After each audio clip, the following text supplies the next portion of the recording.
I know you're sleeping now. You gotta wake up small, yeah? Okay, let's go. The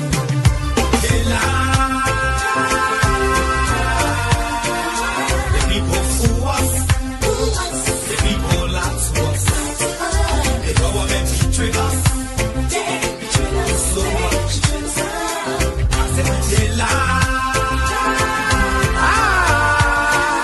The people fool us. The people lie to us. The government betray us. They can lie, they can steal, they will not know. I said we tired with their lies. We tired with their promises that led us to a lot of damages. We tired with their speech they preach indeed, and now unique they deceive us. They think we saw it frustrate us. So why did you lie? Why did you steal? Why did you allow the citizens to be? You see, we just tell you that why we voted you. But you fool us, you screw us, you use us and later on abuse us. So why? The government should lie. Why? But that's the question that we ask.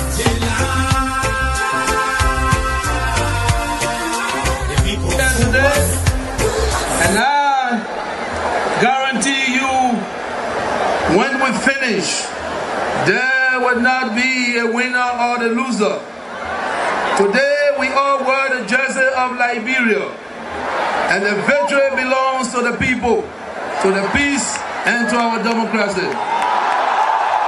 As we begin to build upon the foundation of this new Liberia, I, George Fokke Klonjrade Bakugbe Tape Malewia, the new president, will first give thanks and praises to the Almighty God for the blessing He has bestowed upon our country. And I say, my people, thank you,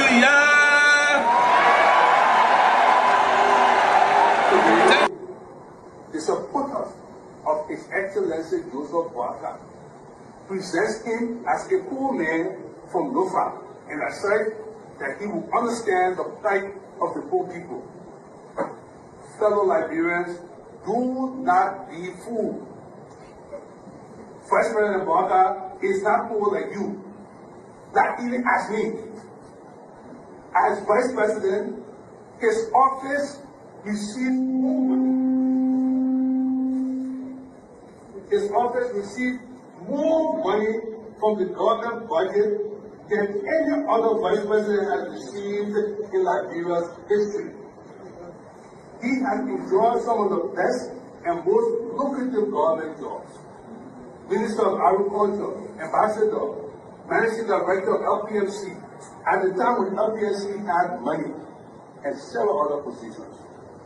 First President Boakai might have been poor a long time ago, but today he is among the richest 1% of Liberians who are enjoying the best of this country. That led to decades of war still run deep. But so too does the longing for reconciliation. A reconciliation defined not by political bargaining or by an artificial balance of power, by tribe, region, religion, or ethnicity, but by the equality of opportunity and a better future for all Liberians. I'm extremely happy to be in the United States of America, long considered the lands of free and the home of the brave. My visit here today is a response to the kind invitation extended me by President Ronald Reagan, a man of abiding courage, strong will, and foresight. As you know, Liberia and the United States have a long and historic friendship which spans more than 150 years.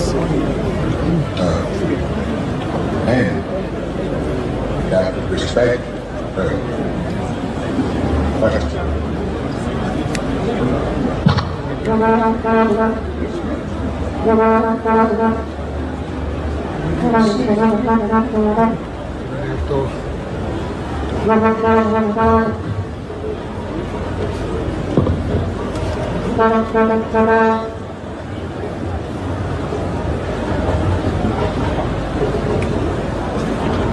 What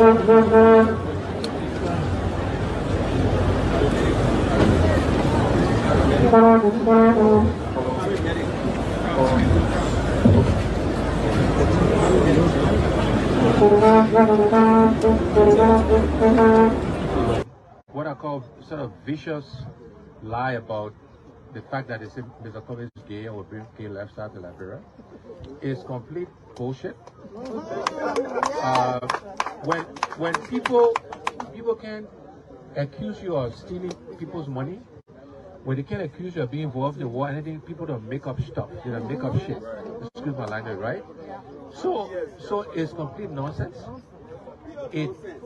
I've mentioned earlier, I don't know if, I'm sure you were here, right? You playing the game, right? I'm married to Teresa, 2 children, 5 grandchildren. I believe in traditional family values, so it's complete bullshit, complete nonsense. I resigned May 11. On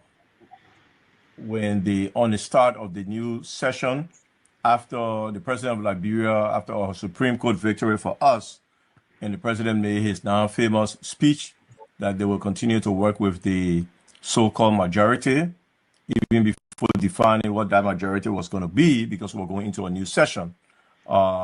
We decided that to avoid the continuous confrontations and acrimony at the legislature, we decided to step aside. So we resigned. They never got the votes to try us or remove us, and we maintain they would not have gotten the votes. There is a reason why the Constitution requires a supermajority, and if we wanted to go by the rule of law, and we should go by the rule of law, 49 votes were required. That was never attained, so we resigned.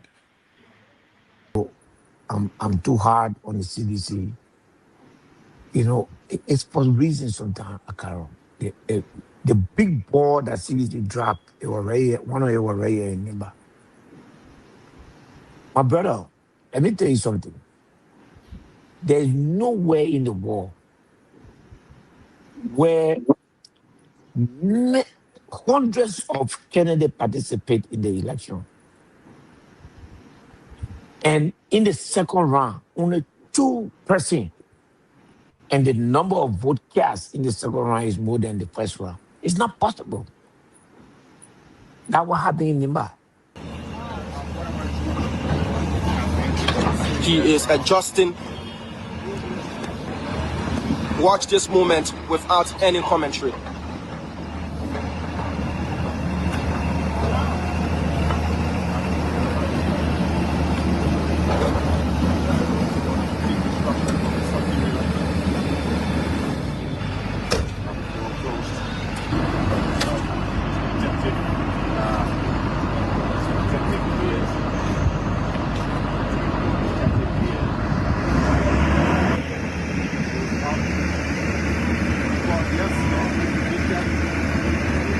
It's going down.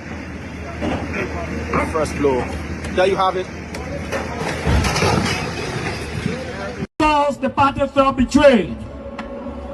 The Salif-led administration was splashing jobs and cash and political cohesion, arresting our people arbitrarily, putting them behind bars. The CDC got challenged. We brave the storm. We challenge the status quo. We never surrender. The first 6 years we never surrender. 12 years we never surrender. And this party we never, with emphasis, ever surrender to the evil forces.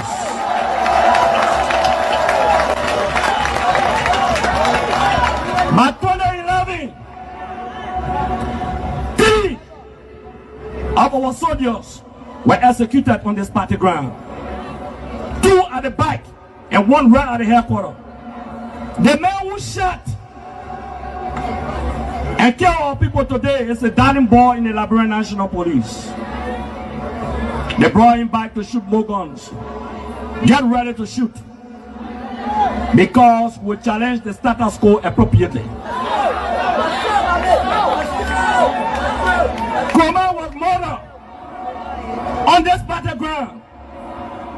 The boy was killed.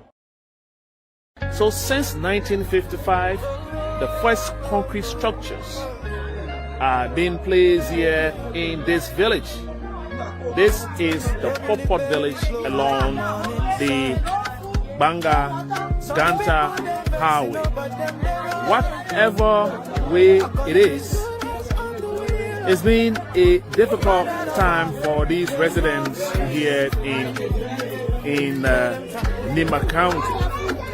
And so today we've managed to make our way here to Popot village for the first time since His Excellency the President decided to transform the hosting condition of these Liberians who's been living in these kinds of structures. Today their lives have changed, they transformed, they are in these concrete structures. With me is that the community chairman? Yes.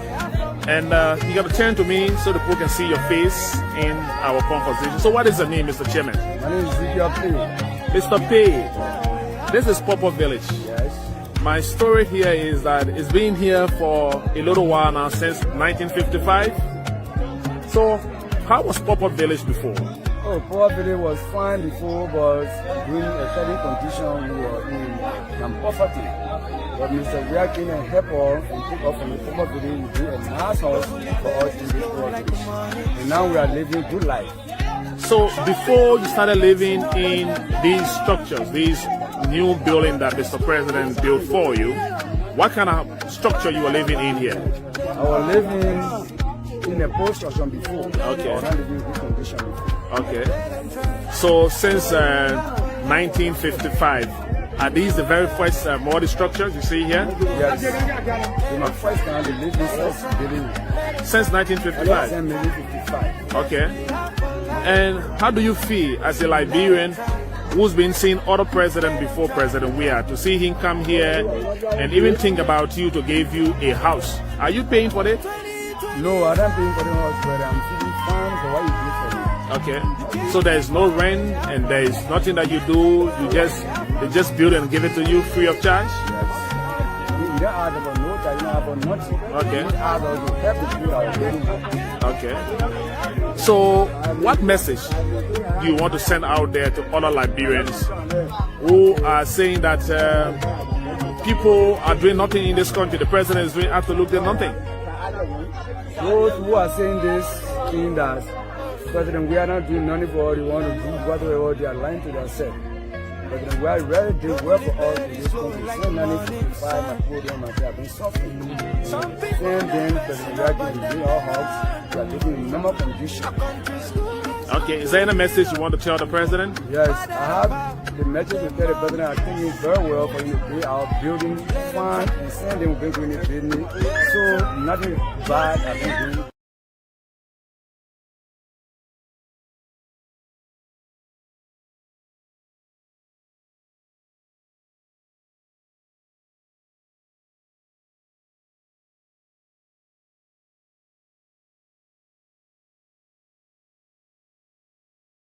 These things could happen behind the scenes. So I supported Joseph Parker, knowing that by 2023 he'll be tired. Okay. Knowing that 2023 he'll be tired, he could have a good heart, everything good, but the brain is going down. You're not holding the end, you're moving down the hill. This is nature. My father, right now, I buy him pamper. Every day I gotta buy a pamper. There's a man who bought me pamper before. I'm buying pamper now because the time has reached. So I thought the old man could be president in 2017 and run for this. And he himself said, he said, when you win, you run for one term. He himself said it. I agree with him. 2023, no, I disagree. In my mind, he should rest. Garrison, yellow. Garrison, who you calling by? I caught you. Yeah, brother, what's up? Garrison, I caught you. How are you, my brother? Oh, Lord. Yeah, brother, unfortunately, man, you know, Parking the mirror there, parking something. So I will take you off the camera until you can get the person off. Oh, make it good now. In the mirror, yeah. Yeah. Yeah. So we just want you to keep sharing the live, please. Keep sharing the live. Today, the topics will be very interesting. Very interesting topics today. I want you to keep sharing our live because today we have we'll start with the SONA on the issue of the controversial job issues. We're also talking about the Cloud Hope Foundation. Besides the Cloud Hope Foundation, we're talking about the groundbreaking of the Ministry of Justice complex. We'll also speak a little bit about the challenges of the health workers. And then the unfolding in District Number 8, Montserrado County, especially with the demolition exercise in our district. We're talking about that. Our garrison is not yet ready, but we want to recognize our people who say Ado, how are you, Zuzu, Fude Kemon, Mohammed Bala, Otello, and Kolo. We are running this program up to 10 o'clock today, and then we'll be off. Maurice Ravos, Tracy Vincent, Tracy, how are you, Nina Kwe, Amara Kamara, Doris Smith, Alahagi, Kamara, Saros, Barman Davis, Ravos, Asano Perez, Effie Ward is good. He said the signal is low. Moba Lavala, Momo Taylor, Zawe Bele, Hector, how are you? Sila, how are you? Venetia's Bar. So we just want you to keep sharing, please. Just keep sharing. Keep sharing our life. You know, this is the beginning of everything comes with challenges. So I will be really tonight. We're still trying to conclude this program with Kings FM, Banner FM, and Freedom. We are talking to them, but next week hopefully we'll come with some conclusions. But we are really in Nimba County. We are really also in Bong County, and we'll be really in Lofa County on Radio Wologisi. So Garrison, you are welcome. Thank you, comrade, and thank you, General. Yeah, Garrison, you are welcome. You know, we have topics today, Garrison. We'll start first with the issue of the state of the nation on the issue of jobs, the perception and the gossip by the president. We'll also look at the issue of the Ministry of Justice, the complex building that the government said will be constructing of $20 million. We'll look at the issue of the health workers a little bit. We'll talk about Cloud Hope Foundation. Okay. And then there's a demolition exercise in District Number 8, Montserrado County. We'll talk about that also a little bit. So we'll go topic by topic today, Garrison. So you can talk to your people and you can welcome some of the people and ask them. Waymond Lee Makrete, we ask that you share this show. Malo Kroman, keep sharing. Ayuba, can you kindly share as much as you can? Sepe Tina Kopo, how are you from Colorado, USA? Mario Kroman from Nimba County, yes. Jose Ado, hey, all of me, you're doing a voice mayor. Albert Day, following from Ganta, Nimba County. Oh, got people from Nimba following a lot. Zena Ja, okay. Victoria Pine. My man, I have people from Nimba from Kentucky, USA. Your Nimba people, yeah, following from Maurice Bar and Restaurant located 540 Junction, Bade Bodia. Thank you very much. Darlington Dolope. From Iowa State University, following Diana Jefferson, watching from Benton, Marshall. Josiah Marsh, watching from Brooklyn Pike, Minnesota. Somebody is watching from Italy, Toronto State. Yezo Clinton King Basa Dayo. Wow, that's small Basa on William Massaquoi, all the way from Pennsylvania, USA. And we have Donald Todi watching from my domain. I don't know what is the domain, where is this area he's talking about. Jasper Jaffa, watching from Washington, D.C. How are you doing? Ambassador David Colley, please share the live. John Opa Gray. What's up, Mr. Gray? Otello Colo, watching live from Fargo, Dakota, USA. We got a lot of people from the USA and other part of the world watching. We have somebody following from Barcelona, Spain, Nathan Blair. William Pator following from Minnesota, Emmanuel Nison.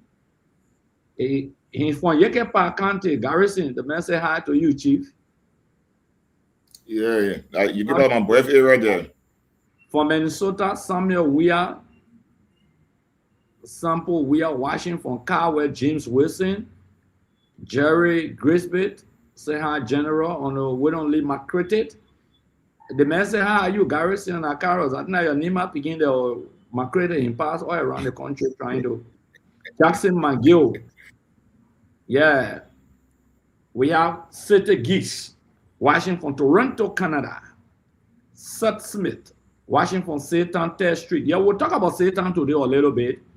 Jerry Grisbit watching from 12th Street, Cinco. We ask that you share this live. Okay, it's very important. Ralph Cooper watching from Denver, Colorado, USA. We have Yvonne Davis also watching from Canada, all the way from Canada. Precious Pantete.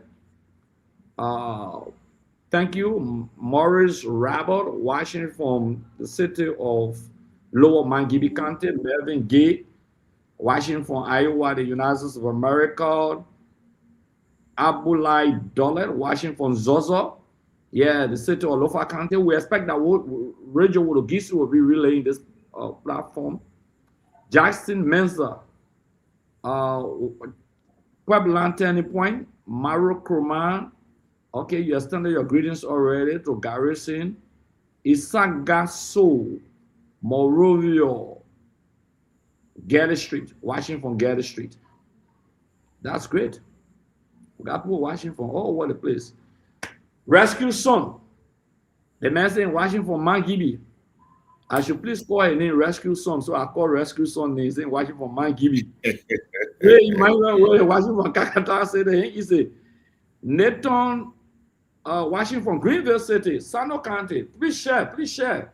We'll soon start relaying from Sando and Grand Creek County very soon. Ferguson 1 year. Thank you very much. Kishnak Lavla, the CDC partisan, thank you very much. Daniel Dan,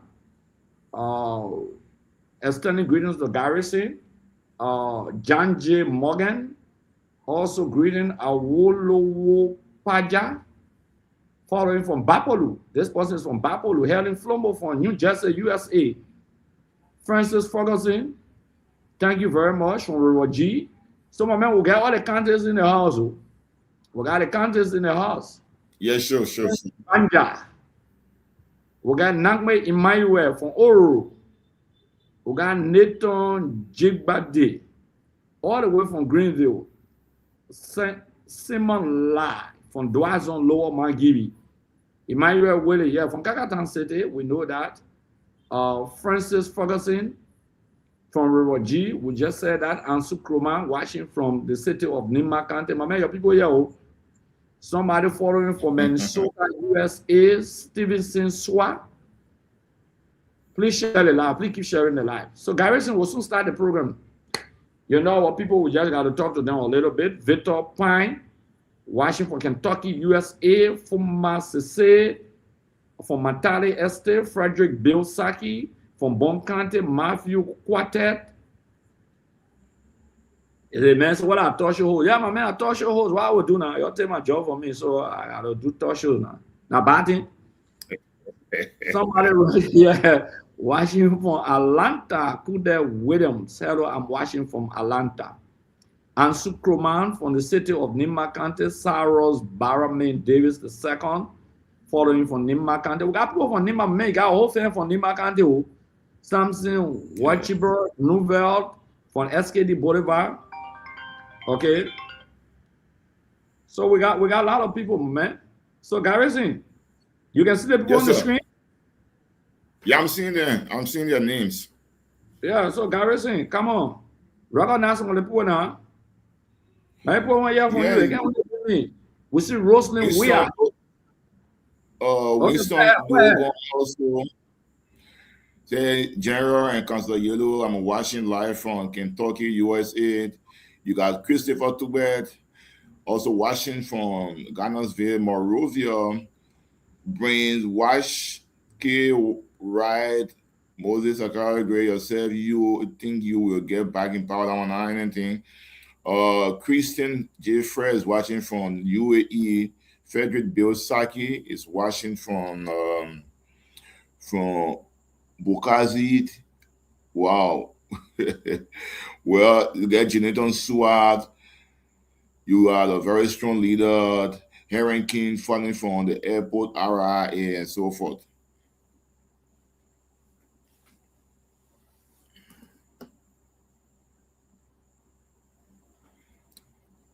Oh, Greg, are you there?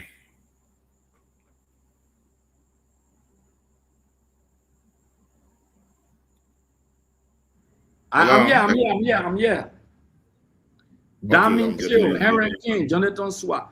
So, Garrison, we got to start. We got to ask all people to keep sharing, but we got to start the program. It's very important for us.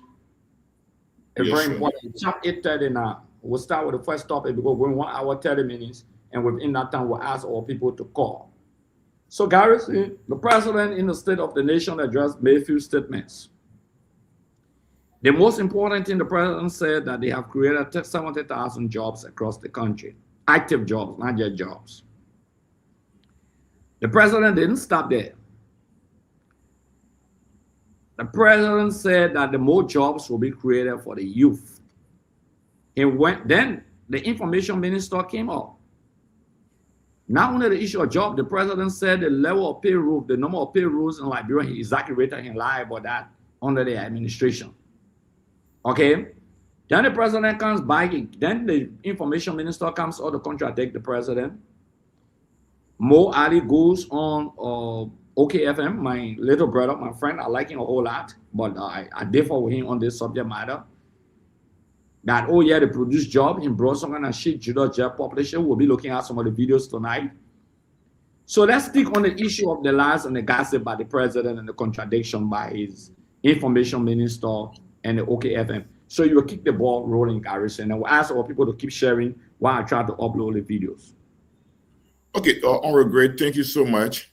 For me, the contradiction is not just only in the jobs. There are several contradictions in the president's persona. And maybe everybody was concerned of the job because the job issue touches everybody. But let's be honest. In the SONA, the president, in fact, defeated his own arrest agenda. What do I mean? The first thing, the president, in 2025, he said they had brought fuel price down to $3.01 in his SONA 2025. This year, which he said was stable and was going to be going down. This year, the president came to tell the Liberian people that fuel price had been stabilized to $4. Last year, you said from $3.01 it will be going down. But this year, now the president is telling the Liberian people the price has been stable to $4. That's the first thing there. The second thing is that the president said last year in his 2025 SONA that 46% of Liberians do not have access to toilet. Because, sanitation is very important for the arrest agenda. So when the president said in 2025, we have 46% of the population that don't have access to toilet, and they were using the butchers to go and defecate. Then the same president, after 1 year, he came back to report to the Liberian people again that we still have 46%. So in a period of 1 year, the UP government arrest agenda did nothing to address sanitation. Absolutely nothing. This president also told the Liberian people last year that we have rice will be stable at $14. This year he reported at $14.50. Not just that, on the arrest agenda in education, this president also said last year, one child to an armchair. And they just estimate that we have over 500,000 Liberian children in high schools. But this year, after the president said one child will be entitled to a one armchair, is coming back to report to the Liberian people, and he said we have distributed 26,000 armchairs. 26,000 armchairs.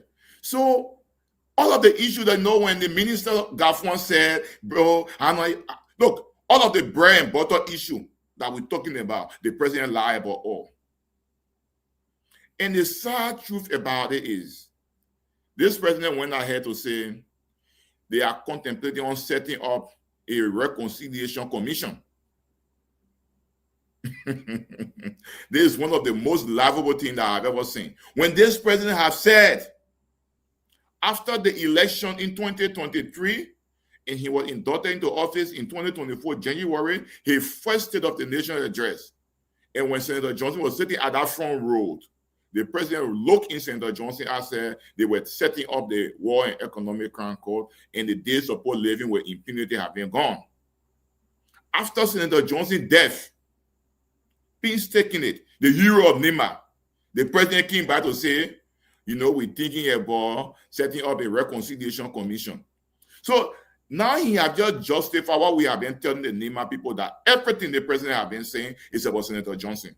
They target, they torture this man, they harass him, he has psychological harassment only because they wanted him to be dead and gone.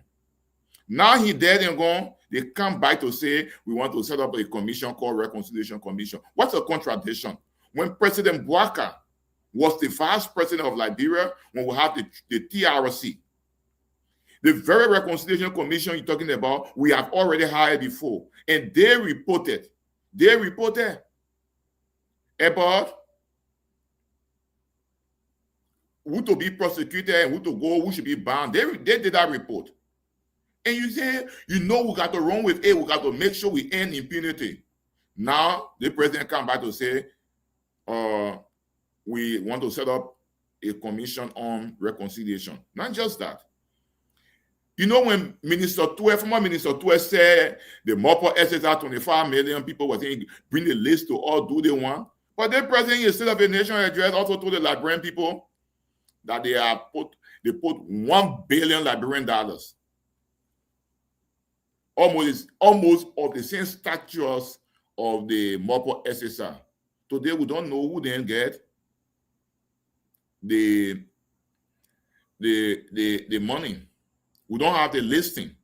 Had been CDC in power, you hear them talking loud, asking for the list, asking for this and asking for that. Look at what the president said about solar light in NEMA. The president also told us that they had given several solar light in NEMA. But I can challenge them here. Since their government came to power, there are no government ministry have gone to NEMA or entity to say they're giving solar plate. If you say some lawmakers, maybe they're part of the rescue mission, and they gave solar plate to towns and villages, I can say yes. But that thing they talking say government have been distributing solar plate in NEMA is not true. It is not true. So when you look at the solar, my brother, absolutely there is nothing. The job issue, we should not even head our head on it. Information Ministry did break down. When you look at the breakdown, went to 61,000 plus. The people who said they were the most educated people in this country, they were the most sophisticated people in this country. Those all that work in the CDC government, they said we know nothing. That the people come up, my son, like in full rate, when I asked him to do the addition, he would do it and give me the exact number. They are fighting to give you numbers on 70,000 jobs. And the sad truth and the mockery of it, for even Mo Ali to go, the manager of water and so to go on, okay, and try to make fun out of those young people who are struggling for is there no available data for the total 70,000 plus jobs from the Ministry of Labor? There is. Now again, right? Where is the World Development Index has been tracking job in this country, job creation, short, medium term, long term job since 2005. Okay. Since 2005, the data is there, and on the average, oh, you saw it? Yeah. You disagree with it? No, but then, okay, so it says, it says 2023, 75,288 jobs were created. 2022, 104,156. 2021, 76,872. The 2025 no, in there, I'm saying 2025. Maybe the print up I left it off. What is that? So you never brought CCDC.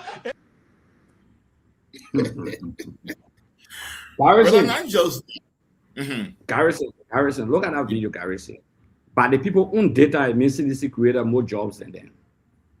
But we have said this. On that data they brought, 2022 CDC created 104,000. We left them with 5,000 in 2023 by their own data. But now they say 70,000 they got. So that means they reduced the number by 5,000. Can you imagine that? Their own data, they want that CDC presented it to Judas Jail. But anyway, there is a point. Let me play something so the public can just. Ours are dropped from 35 to 35 US. Action, we have created more than 70,000 jobs across. I can't stand no more, cause I'm a fool. I cannot go to school, cause no more money. I can't stand no more, cause I'm a fool. I cannot go to school, cause no more money. Hey yo, excuse me, Mr. Journalist. I wonder how you make your headlines in the press release today. Although I read the news every day, but I'm really still getting confused now. Yeah, Liberia. Yeah. It's tearing.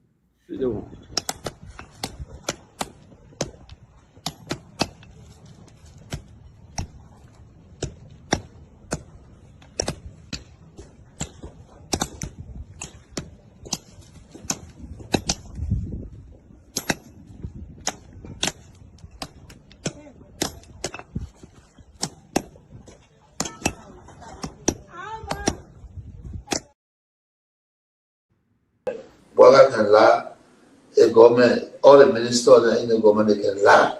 Okay. You know, they put a hustler, they put a hustler, they lie. Everything they say, they never say the truth. Garrison, you can go ahead. Ready to fire tonight. Brother, you know, it's sad. And sometimes when some of us sit down and think about the lies the guys put out to the public and how they make the public to make CDC to feel that CDC was bad and we never knew administration, we did nothing. Today, it's sad for us. The people who think that they are the better, they are doing nothing. As per their own data they provided. For me, they leave in 2022 that we were at our zenith. They just talk about 2018 and 2019. As per parity of reasoning, brother, CDC created 96,000 plus jobs in 2018 and 19 combined. You understand? Yeah, even that we have only drawdown and blah, blah, blah. Because last year, substantially, the president reported nothing. So this is the 1,000 they're talking about is what they got in 2025, 2024, and 25. That's what they're reporting of. Because substantially, they reported nothing last year on job. And the sad truth is, you guys lied their way to power. Interestingly, they are governing with lies again and thinking that the Liberians are just phoning people.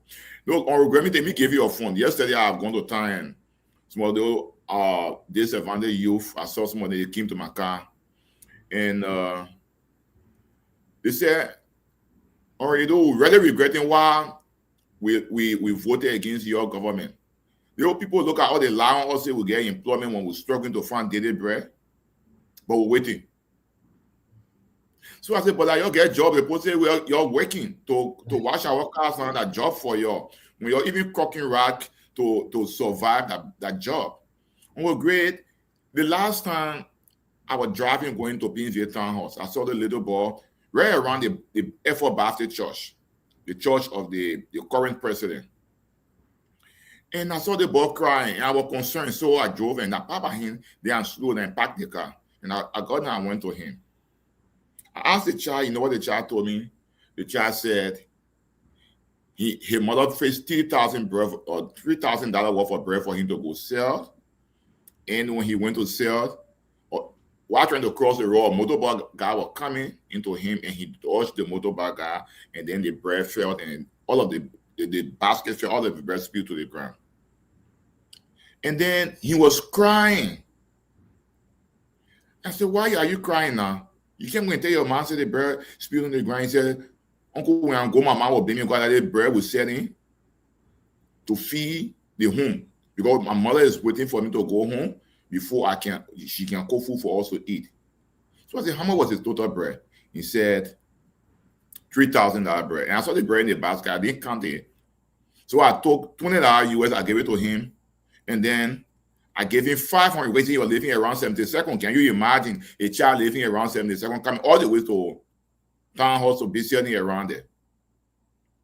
And I took $500 for him to pay his way. So the interesting thing is that the child is asking me, Uncle, I should give you the bread? I said, no, carry on. He was so happy and started running away.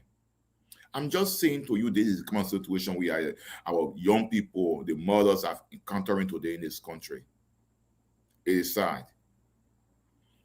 The people come to power and reintroduce a class system from the true party time now into a modern democracy and think that it will survive. And what they are not understood is that the country now is growing. The world is becoming so digital and that you cannot lie on anything. Even your child is in third grade, fourth grade, when you ask the information, they go online quick and get the information and give it to you. How about people who in the country that you get almost in Morovia, that most of them get their own Android phone with them? And you think you come and laugh for them to hold it. And like I have said, and I continue to say it, I challenge this government to tell us in Nima, for example, where have they broken ground?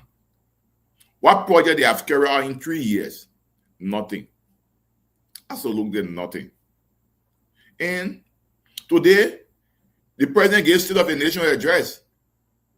They forgot that the war crime code was something they put before President Weah, and President Weah told the international community, no, I cannot deceive the hero of Nima, the political golfer of that country. I cannot deceive him and take him over for prosecution. And he stood his ground. I remember one of the State of the Nation address, he said, why me? And the Nima people watching. Who told you people don't watch, they don't know what is happening? Who told you that they don't have a lot of people in Nima that Senator Johnson personally called them and told them the treatment they were giving him? Today, the people are watching. They're sitting down. You know, when I was in Nima this gone December, what the people told me, I know. They're waiting for the time. They are waiting for the time. Liberia remembers and Nima too remembers. But where we are, the state of the nation, brother, absolutely, I grade it to be one of the worst state of the nation ever. Like I told you the last time, a president who they boasted of 42 years of experience does not even know at what point in time to tell the people to sit down. And he got to ask some of the protocol, should I tell the people to sit down now? Then he say, yes, sit down. No, Garrison. Yeah. Garrison, when you finish, let me get in quick. The president who they boasted of 42 years in government does not understand when you get a hat on your head and the national anthem is playing and where you put on your chest or you put it on the desk, And when you put on the desk, by ethics and practice, it means that you are not using it. When you put on your chest here and your hand is on, it means from there you will put it back on your head. And so embarrassingly, that's president and our president, Liberia's president, and his security were fighting over hat. You didn't see the sun that shine, they now can't take my hat. So that today he knows sunshine. You know how many Liberians in the country that walking in the street of the sun and they helping to be president today? You know how many Liberians? So only you know some. But the very people that elected you, you don't care about them. Look, if the people say the economy is better, ask your neighbor, how is it better? Go to the various schools and see how parents are paying their children's school fees. Then you will know whether things are fine. So Minister Gaffon should not even tell us, we need to create a ministry of bread and butter. He should be ashamed to tell the Liberian people that he failed and he has not addressed the bread and butter issue. The bread and butter issue they're talking about is issues that directly impact the life of the people. And if those issues are not addressed, sanitation, the president failed. Because if you say 46% were using the bush, they don't have access to toilet in 2025, after 1 year, we are still 46%, it means they fail in sanitation. Tourism, nothing they get there. They didn't even talk about tourism. The only set of commission will be two-level bulldog with no budget. Education, you say you provide each child in public school with an armchair. After 1 year, you say you have distributed 26,000 armchair out of 800,000 students. You are given, you're talking about 26. 26 are any number where you regret yourself when you get vest today, you can even produce over 100,000 armchair and divide on public schools in the country. The president talked about all. In 2025, he said it was $3.91. It was stable and will go down. Because when you keep things stable, it does not increase. Where in the world you say your thing is stable, then you come by and say we are keeping the fuel price stable at $4 this year. And the sad truth is with the issue of the rice. My brother, this government should be honest and tell the people, say, you don't give yourself a hard time. Because the price of the rice in LD is the same equivalent of $18 or $17.50 in USD. It's the same thing. Because most of the time you go back from the full output, they say they don't want USD. They want the rest. You should buy the rest in LD. Garrison, I do agree with you. Yeah, Garrison. Yeah. Like Garrison, let me come in a little bit, Garrison. Garrison, these are the people that will fight for. These are the people that will take upon ourselves, our time and our energy to be on air, to cut across the country, to advocate. It's not just about sedition, but it's about this country. How can the president claim that he created jobs of 70,000? The country is hungry. The nation is devastated. The crime rate is increasing. Everything, hardship, thievery, criminality increasing in the country. I ask our people to keep sharing this live. It's very important.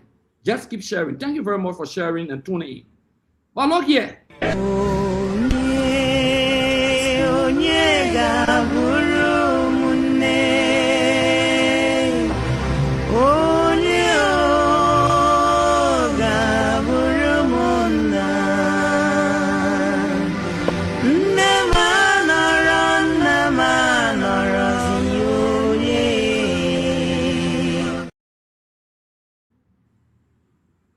Garrison, we'll play that one more time. Garrison, this, for me, this is the basis of my argument.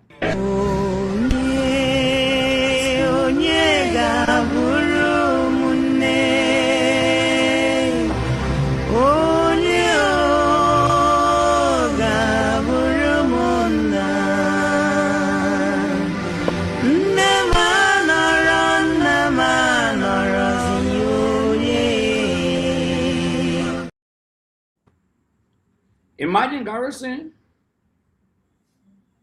in 2023, between October and November of 2023. The Unity Party launched our Closing War campaign at the ATS in District Number 8, Montserrat County. Across the country, people trooped into Monrovia. On that fateful rainy day, the feces in Gulf Lane Street, the ATS, United Partisans, supporters, sympathizers, disenchanted seditions, and other people move in their numbers, the hundreds of thousands, and said a resounding no to the CDC and a resounding yes to the Unity Party. Though the margin is so little, infinitesimal, of bridging 17 to 20,000 vote, less than 1%. But the people spoke, and President Weah decided that we'll throw in the towel. How dare Joseph Boakai, after 2 years in government, cannot provide opportunities for these people? He cannot provide job opportunities for these people. Children are busting rocks. A handful of people, elitists, are benefiting fabulous salaries, riding the most luxurious cars, including President Boakai, who is riding 2 Lexus vehicles that cost over $1.2 million United States dollars. Extended his fence that cost almost $1 million. The first extension of renovating your house, rehab, was nothing less than $500,000 United States dollars. He bought the area near there, extended the fence, about $1 million. The 4-year project, $10 million. What's the significance? When these people who walk in the feces water are being lied to, they are being misled. It's about time that they shine their eyes and bring the necessary pressure to bear on their government. While it's painful, some of them are ashamed and embarrassed. They shame too much. The mockery, the disgrace to those people who walk in the feces water. Their homes are being broken down. Their businesses are being broken down. They cannot afford to send their children to school, while Boakai and his family live in luxury. They cannot afford to have a fitting meal. The Liberian people sign onto a change. When President Boakai will tell you that he has created 70,000 jobs, and some people will go on air and say the Shushan board job, that job. They will say when those boys in that can look for passenger for the car, they say that job. 1 week to clean up someone's house or wash the person clothes, they call a job. 1 week. Can they work like that and be paid? $10 US, $5 US, whole month, and they call it a job. And they come up with a big index of analysis, data, and say we created 70,000 jobs. Can you imagine? Say, oh, infrastructure, we created this number of jobs. A blatant, calculated lie. Somebody said, don't blame the president, blame the speechwriter. No. When the speech is written, the president can make an analysis. Everyone should blame the speechwriter. What action has the president taken against them? Somebody who made the president to lie to the country. Then the president still eating on the same table. Nothing is done. Nothing is done. They flew on the same plane with President Boakai just recently to Ghana. He's still riding private jet. Why are you, the masses who stood in Apupu water, who shed tears, who wanted a change? Is this the change you sign onto? Ask yourself. This is not about CDC. This is about the welfare of the country. All over the country, demolition. People are doing display. Government has provided no alternative, no shelter. Worker lie about paved roads. That the information minister couldn't stand it. And said they lie in the speech of the president of the Republic of Liberia. Amen. You lied to come to power. You said the worst thing about Joshua. But my people, my friends from Unity Party, in 2 years, show the school that the Unity Party government in 2 years are built.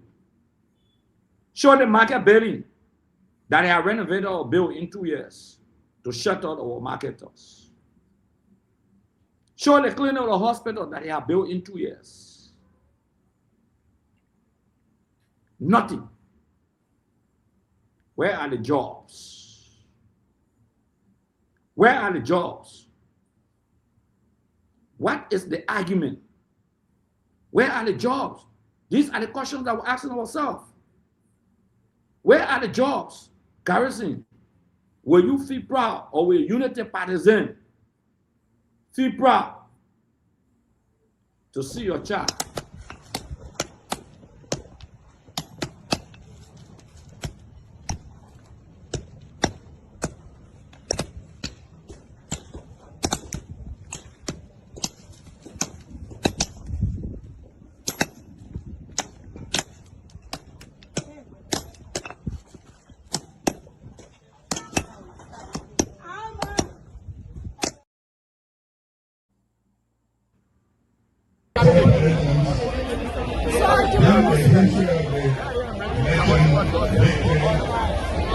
on January 2022, Liberian people have made it clear that they were ready to try the new thing. But they rejected change. They were incompetent. They rejected mistake. They rejected reckless mismanagement of the land. They wanted their life to be improved. And I told them, this is what we're here for. As you have seen in a short time, the Eastern Alliance came up. In a short time, the Turkish Airlines will be here. In a short time, we will see that we will start the road and complete the program. We will see that the war will go from it. We will see that we will start the road. We will soon see that we also with the cooperation of our legislators, we will make sure that the electricity. That's the campaign statement of Boyka. Listen to Boyka. Listen to this. Joseph Boyka will not be re-elected because of these people. The man's a terrible speaker. The man put on those people for no reason. So let me tell you what happened, and I will rest. They have to call the journalists in, Emmanuel. So what happened this morning? After the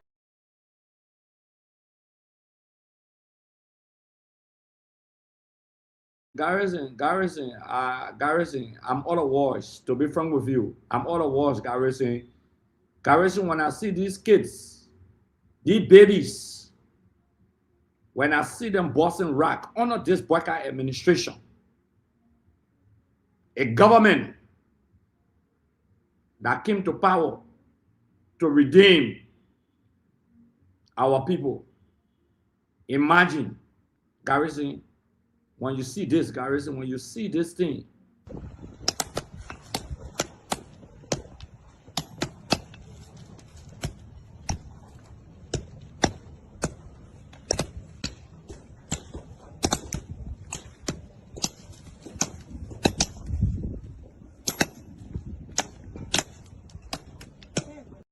Boyka can lie. The government, all the ministers in the government, they can lie.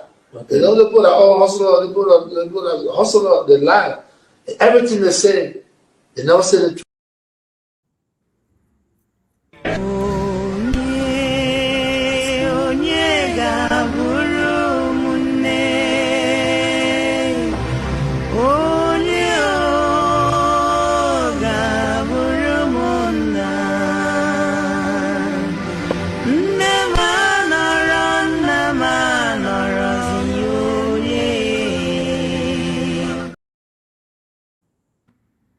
Garrison, you can pick up on that, man. I feel so sad. I really feel sad, Garrison. I feel sad. Yeah, Seriously. you know, since we stay on the Yeah. on the things we're seeing, right? This president in 2025 told the Liberian people that children will not be selling in the street. In 2026, all of the intersection, the highways, and all of the places you think about in Monrovia and its surrounding, they are crowded with children selling bread for survival, selling cucumber for survival, selling peanuts for survivors. And this president does nothing about it. Not just that, on great. You know that one thing people don't understand with President Weah, right? Former President Weah.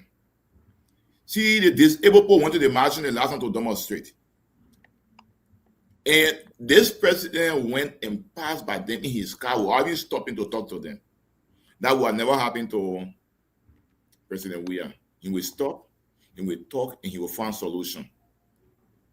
And when I listening to the former minister talking, say, Brian, but let me tell you, you know what? Today, President Weah knee is very hard because every time he went to communities and see problem, he intervened right there. He does not wait for budget or this. If the sector ministry responsible for that, he will take an action and say, look, you have to do this. There was a man who leads by action. You know what? We tell say, oh, let's let the budget year pass and we'll do this and we'll do that.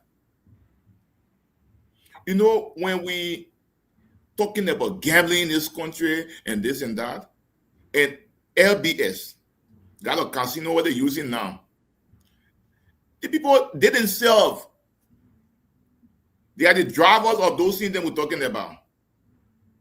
But you know why? Because maybe for far too long we have been quiet and we are giving them a blank check and a quiet deal. So they feel that, well, they can run out. You see, just as soon now when the opposition start talking, you see how they are confused? On the issue of road, they lie. Up to now, they have not brought any figure to you. At one point, they say they have built, and another point, they say we maintain. They have not even reached the point to synchronize and give us one information. So if we in opposition, we put our horses in order and we keep the people busy, my brother, they will run away from their country. Because the only thing they can do that is insulting. You know, when I listen to Jeremy Pierre and then he telling the Liberian people, I will not respond to loser. But Minister Pierre, you already know that in 2017, you were a loser also. So you are not the one to talk about loser because you lost election in 2017. President Weah defeated you with not just a peanuts number, he defeated with a massive number. So just as President Weah have tasted defeat and victory, you yourself have tasted defeat and victory. So you don't have nothing to be calling people losers and this and that. It means you got nothing to tell the Liberian people. You have nothing to tell the Liberian people. Garrison, the guys have nothing to argue about. To waste your energy and time on Jeremy Pierre is to waste your energy and time on a pathological liar like President Boyka. Boyka lied about everything. Just everything you can think about. They lied their way to power. Like Asa Jackson, Asa Doe would say, or Kev Hassan would say, they lied their way to power, but they cannot lie their way to govern. That's not possible. And that's why I'm going to play a video that our friend from Spoon Network, he said something very important and he was being very sincere. I got a lot of respect for Stanton. Everyone knows that. But he said something very important. He said every lie, they put it on we are here. Just listen to this. Every lie, They lie their way to power, but they are incapacitated to govern. Yeah, but Boyka talking about incompetence, the people voted against incompetence. After 40-some more years of governmental experience, President Boyka is still struggling on creating job opportunities. He's still struggling about addressing the bread and butter issue in the Republic of Liberia. They are struggling. They are in the wilderness of Sana, only looking up to God to provide manna for their survival. That's what they are doing. They're only waiting for God, and the children of Israel in the wilderness of Sana, they cried to Moses. They only look to God to provide manna for them to survive. With 40 years plus of experience, the government has not been able to address the issue of the bread and butter issue in this country. They've not been able to address the issue of jobs. They've not been able to address the issue of the educational health sector of our country. They are still struggling. They are drowning. They are in the deepest part of the ocean, the Mariana Trench in the Pacific Ocean. That's where they are, hanging on a broom straw for survival. Listen to what they did to this, to the CDC-led administration. Stanton admitted that because he got disappointed. He said, we fought for the Unity Party government to come to power.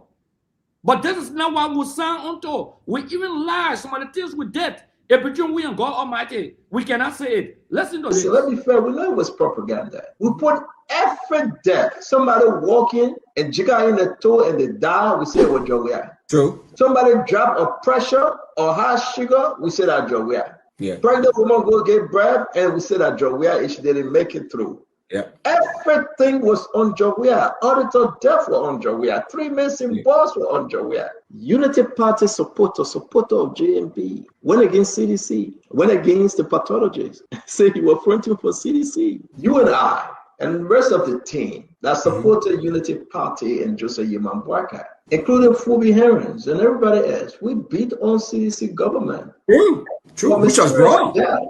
We beat on them. We discredited Benedict Coley and other people that said these are our findings. But and I like the position you took, and I still remain with that position because hold on, my brother, my dear brother and friend, Liberia pathology Benedict Coley, not solely Coley, thank you, claimed no male DNA was found at Councillor Scott's home, and everybody, most of us, we don't be on Benedict. So my take here is that not the pathologists, the auditor death, the 3 missing boys, all the other mysterious death in the country, most of them that Benedict or whosoever the pathology were that took care of them and gave the report. Princess Cooper.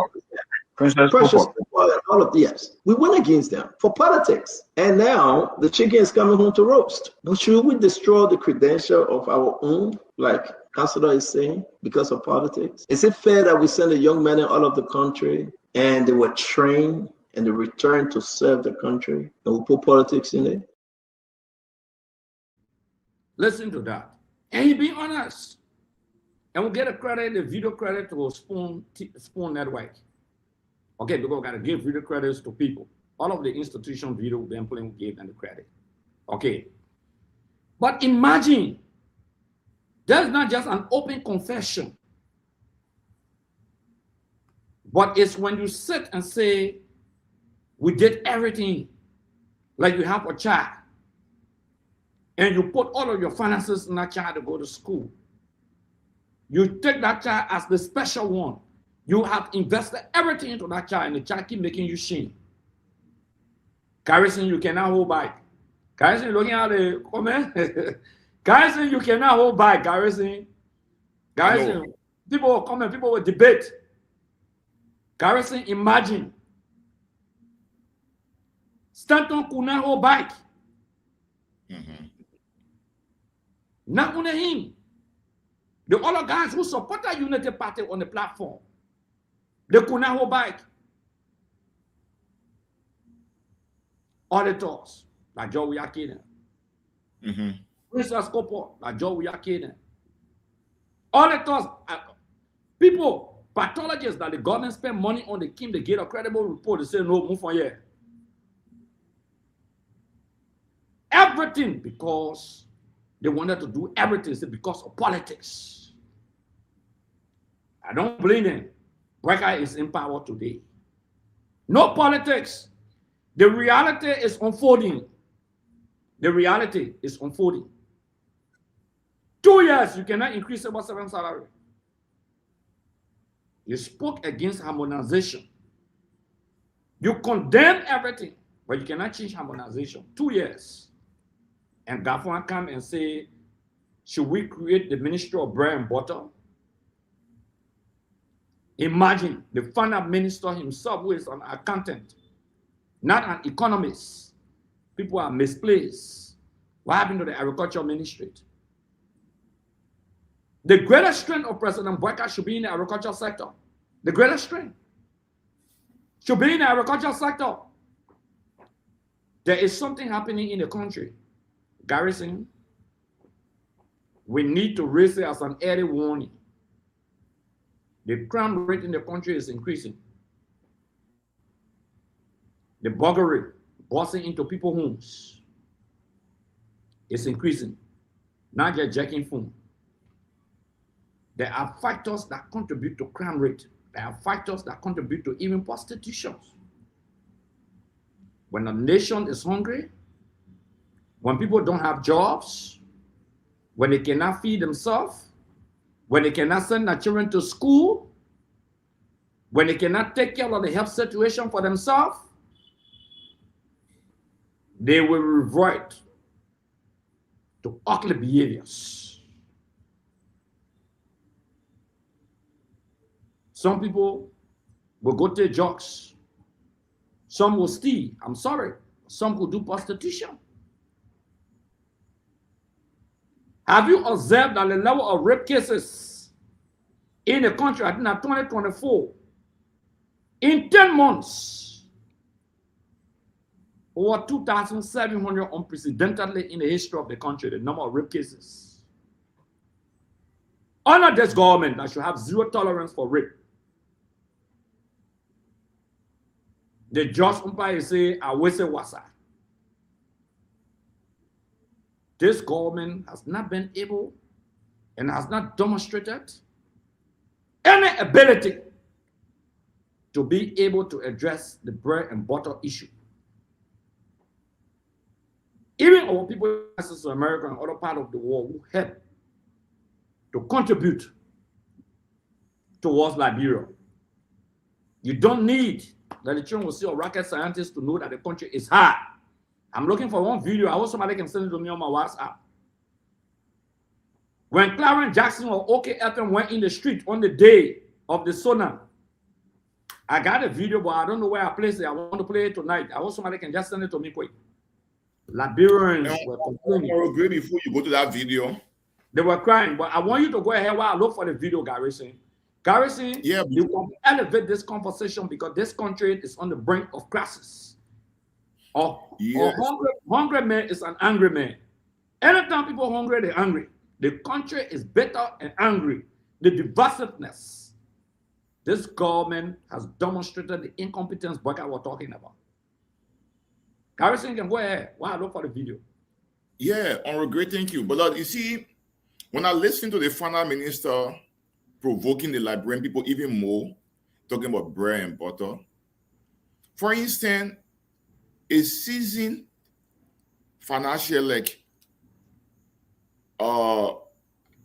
Minister Gafwan put 1.6 million in the national budget for drugs for the entire country. A population of between 5.5 to 5.8. And you give them 1.6 until you go buy medicine. You know, on a grade, just take your time. Go now to Lucky Pharmacy on around 21st Street there. And go to other pharmacy. The price for drugs allocated around JFK is very expensive than that of the other pharmacy. You know why? Because no drugs at JFK. So the poor people go there, they give them prescription or paper to go buy the drugs out. So Lucky Pharmacy sit in Cinco and make more money from the ordinary people. You will not believe, go now to JFK and see how much you will spend there. But you know, Minister Gaffron is telling us when they say bread and butter, you think that you talk about bread on this way and be divine people. No. The issue that affect the people's lives is what we're talking about. Health, nothing. Agriculture, you get money for agriculture, you put most of it in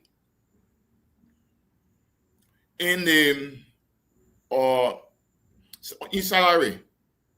But the ordinary people, nothing. Nothing. And it's sad for us. Today, the LEC is doing load shedding around here now. In the rainy season, just like any other government could boast that the water is enough and we have enough current. Now, we have gone back to the same thing that they complained about yesterday. So obviously, you guys got nothing. And they cannot solve the problem. You know, when I'm talking with some people from this government, the key thing I always hold them by is, what is the slogan of you or your mission? Let's say a rescue. What is rescue? To change the life of the people from where CDC left it to a better life. I have never seen a rescue that will take the people's life backward than carrying it forward. Yes, they say the international image, but who destroyed the image out there? We were those going to Washington, lying on the people that they wasn't doing they want. They were the same people. But one thing, President, we are not saying that everything during President Weah's time was 100% perfect. But you know what he did? Before 2023, he had resolved most of the problem. People were making noise about corruption. What he did, he brought one of the most robust anti-corruption law in this country. That even the commissioners at LACC, you cannot just touch the hour grade. You were the chair on executive. You passed that law. Today, those people at LACC, they are protected. They are not afraid. Today, LACC get direct prosecutorial power. They don't have to wait for justice ministry. Who did that? It was not this government. It was President Weah. The drugs were talking, this government fighting drugs. Ask them one question. Have they introduced any robust law on drugs? No. Who introduced the law? Is President Weah. Who passed the law? Is President Weah government. So everything they're enjoying, the few things they're talking about that they say they're making games with, is not because of them. The MCC, we're talking about MCC compact, even if that money comes, they will not be bold to tell the Liberian people that it was the work of President Weah government. They will want to take credit. But you know, numbers all years will not lie. The thing is there. The whole Liberia seat on the Security Council. Who did that work? The man you're saying you never had influence. That was the man who talked to other countries who were trying to contest and get that seat. He went to them and talked to them and gave that seat to Liberia. But look, we're not going to hold people by anything more than telling them, say, we will hold you by arrest. Rescue mission. When you come to rescue, you don't rescue the people to make them to cry. Rescue means you put laughter in the faces of the people. And if you come to power as a rescue mission, and then nothing is working for the people are suffering, education, nothing. You saw recently the soup children at the University of Liberia, they were painting those buildings. How do you think you were encouraged to go to school? The child who sits indoors cannot take education serious. And when President Weah came, he said, public school, free. Most of the children going to UL and other public community colleges around here, they were going to school free of charge. Since you say there was not good policy, reverse the policy now. Bring your own policy.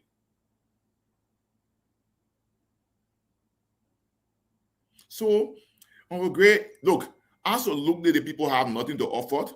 And when you say we're not going back because it hurts them. Look, God is not meant for one group of people. Yesterday, you told us you were going to win. You were coming back. And when we say we're coming back, then you get vexed. Look at the issue of reconciliation. Both saying the president called former President Joe, we are on private number, he did not return. Who can return private number call? You can see number. If you want to be honest with somebody, call on your number. The man a former president, you call on your number. And if he sees your number and he does not return your call, it's a different thing. But if I call you on private number, now President, where is the girl who will be guessing to say, oh, the number, the private number, the garrison number, or the honorable grade number, or President Bwaka's number. Not just that. When President Weah won the election, he did not sit behind the curtains of the executive mansion for reconciliation to walk to him. He walked to former Vice President then, Joseph Yuma Bwaka's house. That's what people call reconciliation. He made peace with him. And the other thing there was relationship, that we're not talking there yet. But in the heart of former President Bwaka, he knows what in the heart of President Bwaka, he knows what former President Weah was doing for him on a Monday basis. How to keep him up. When President Weah was out of this country and the former Vice President was not well, he intervened. Garrison, we're close on this topic and jump to the next topic. But before we go, I just want to play, then we'll make our concluding comment. We'll go around, make our concluding comment on this particular video. Since I vote me, you know, continue local and Loma or more body man, you're not doing well. Somebody that's an opportunity, you look at all men, you get all that brother, then you get better. All the lady men facing, that's why we are there. He not doing nothing in the country, yes. Send them men wrong, I kiss, we are saying he will bring up. He will make sure people say, what's the bill that you have to get my father feeding? Who went there, who pay almost $500 US. They get there to my pa. But I don't know about what said the first time they were doing job we have with him. Getting my point, I won't talk about what told you. My pa was sick. I came my pa to the 40 meter hospital. That was taking my pa. Even I pay money that was pay $3,000 US. My pa keep better. He kill you. Half day. I got a sugar 9 that will wait to have the person now full the person. Nana Guame hospital. When you not get money, you don't pay. But they Guame doing a business woman, I said what I said value. When you go on you do not tell rock on the oil fish that was sell. I best selling for same my if I tell what I say. Who know what saw ya? The farm may say what you said, you can save your money. You know my age? I'm 21 years, I get married next month. I pray myself.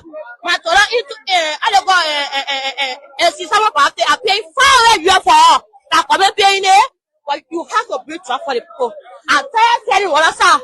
Even to say another team, but I have to make my own money because I used to helping my men to make money.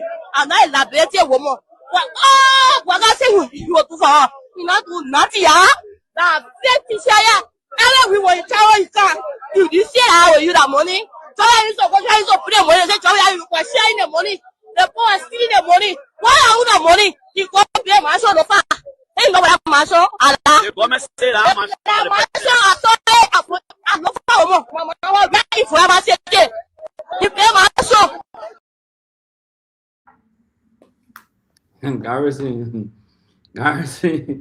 Garrison, I will get your parting comment on that, then we move to the next subject matter.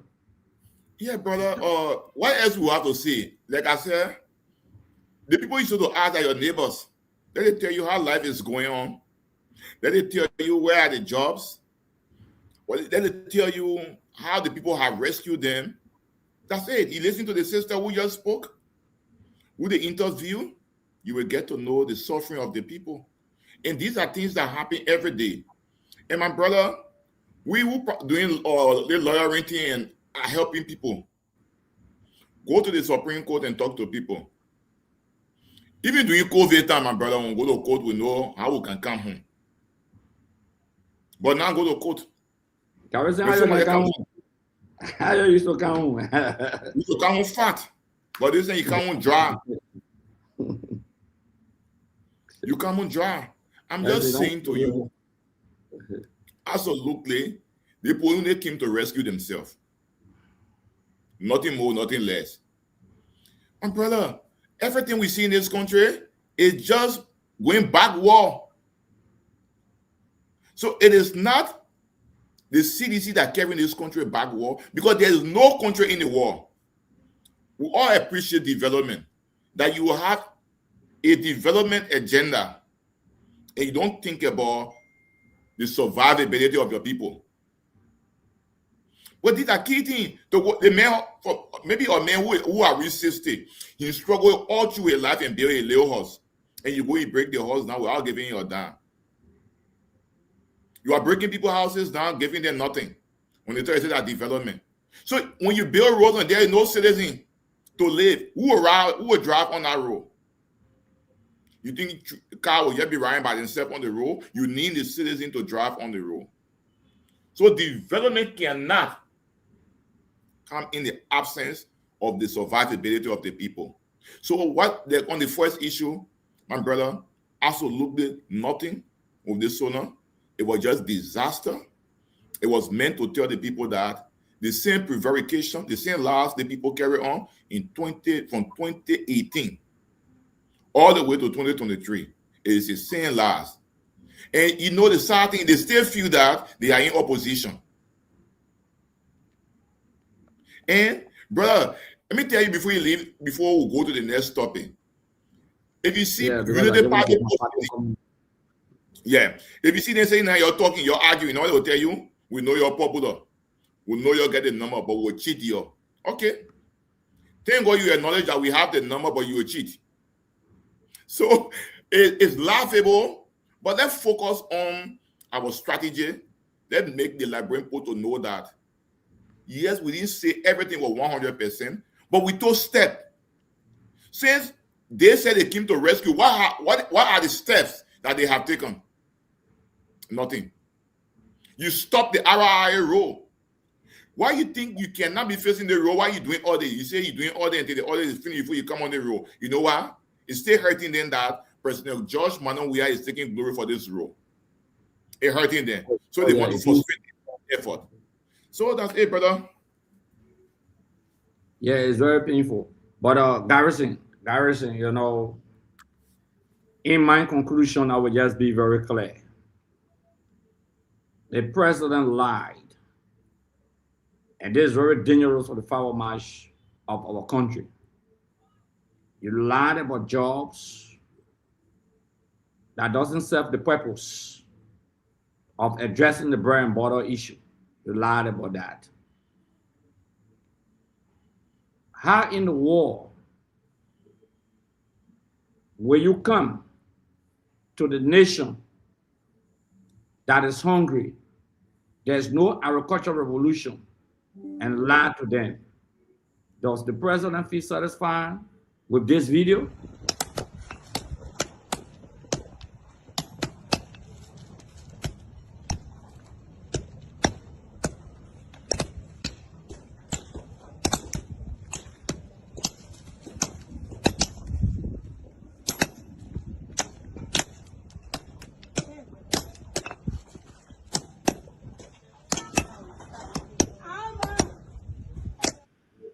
See little kids, see little babies. Look at it. Ours have dropped from 35 to 35 US$. In action, we have created more than 70,000 jobs across. I can't stand no more, cause no more food. I cannot go to school, cause no more money. I can't stand no more, cause no more food. I cannot go to school, cause no more money. Hey yo, excuse me, Mr. Journalist. I wonder how you make your headlines in the press release today. Although I read the news every day, but I'm really still getting confused now. That music is a music, Garrison. It has a clear-cut reflection of the struggle, the suffering masses of our people. After 40 years, is this how Pointer decided to treat the people of Liberia after 40 years? It is how wicked and evil he is. But I go to the next subject matter, Garrison. The Hope Foundation issue. You are more of a lawyer, Garrison, and we got to be forceful about this because this is sacred to my heart. And we take this very serious. And all of you wouldn't hear who viewing us tonight and those who listen to us by way of radio across the country. The next topic for the next 10 minutes will be the Cloud Hope Foundation. You can tune into Liberian Action TV on your social media platform, Facebook, and that of YouTube. And we are also being relayed in Nimba County, Bon County, and Lofa County tonight on different radio platforms. We ask you to keep sharing this live, keep following us, give the pieces of information to other people. I'm your Homo 7, Akaros Moses Talaka Tomeka Gray, and Councilor Garrison Dode Yellow, former lawmaker, Republic of Liberia, and the councilor, one of the most astute characters that this nation can boast of. So Garrison, it's all yours. This is Liberia Action TV. We are growing gradually. Garrison was 6,000. We are above 9,000 now in terms of the number of persons that are following up. Just less than 1 week, less than 5 days in fact. Yeah, the number going, I know by tomorrow, day after tomorrow, we'll have 10,000 persons. It's a gradual thing. We ask our people to keep following on YouTube, keep sharing this, enjoy yourself, relax, and we'll provide pieces of information to you. So Garrison will start with the issue of the Cloud Hope Foundation. Okay, before we really go to my discussion, let me read Article 21H of the 1986 Constitution, where it says, Article 21H, no person shall be held to answer for a capital or infamous crime except in cases of impeachment, cases arising in the armed forces, and petty offenses, unless upon indictment by a grand jury. And in all such cases, the accused shall have the right to a speedy, public, and impartial trial by a juror of the vicinity, unless such person shall have the appropriate understanding expressed with the right to a jury trial. In all criminal cases, the accused shall have the right to be represented by counsel of their choice, to confront witnesses against him, and to have compulsory process for obtaining witnesses in his favor. He shall not be compelled to furnish evidence against himself. He shall not be compelled to furnish evidence against himself. My brother, Article 21H on the fundamental rights, it's just clear. Where in the world you say you want to do an investigation as a government, you don't go to the institution that is responsible, go to GS and other people to do investigation. You're going to court and asking this foundation to furnish evidence against yourself. Clear violation of the Constitution. Because the first thing, there have been no indictment. And if you read the beginning of Article 21H, it says, unless there is an indictment by the grand jury. Where is the indictment?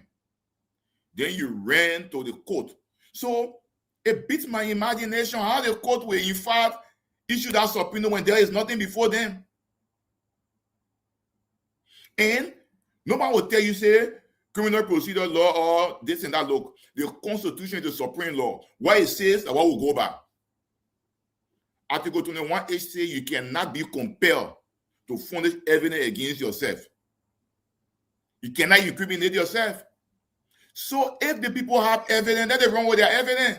Let them go for indictment.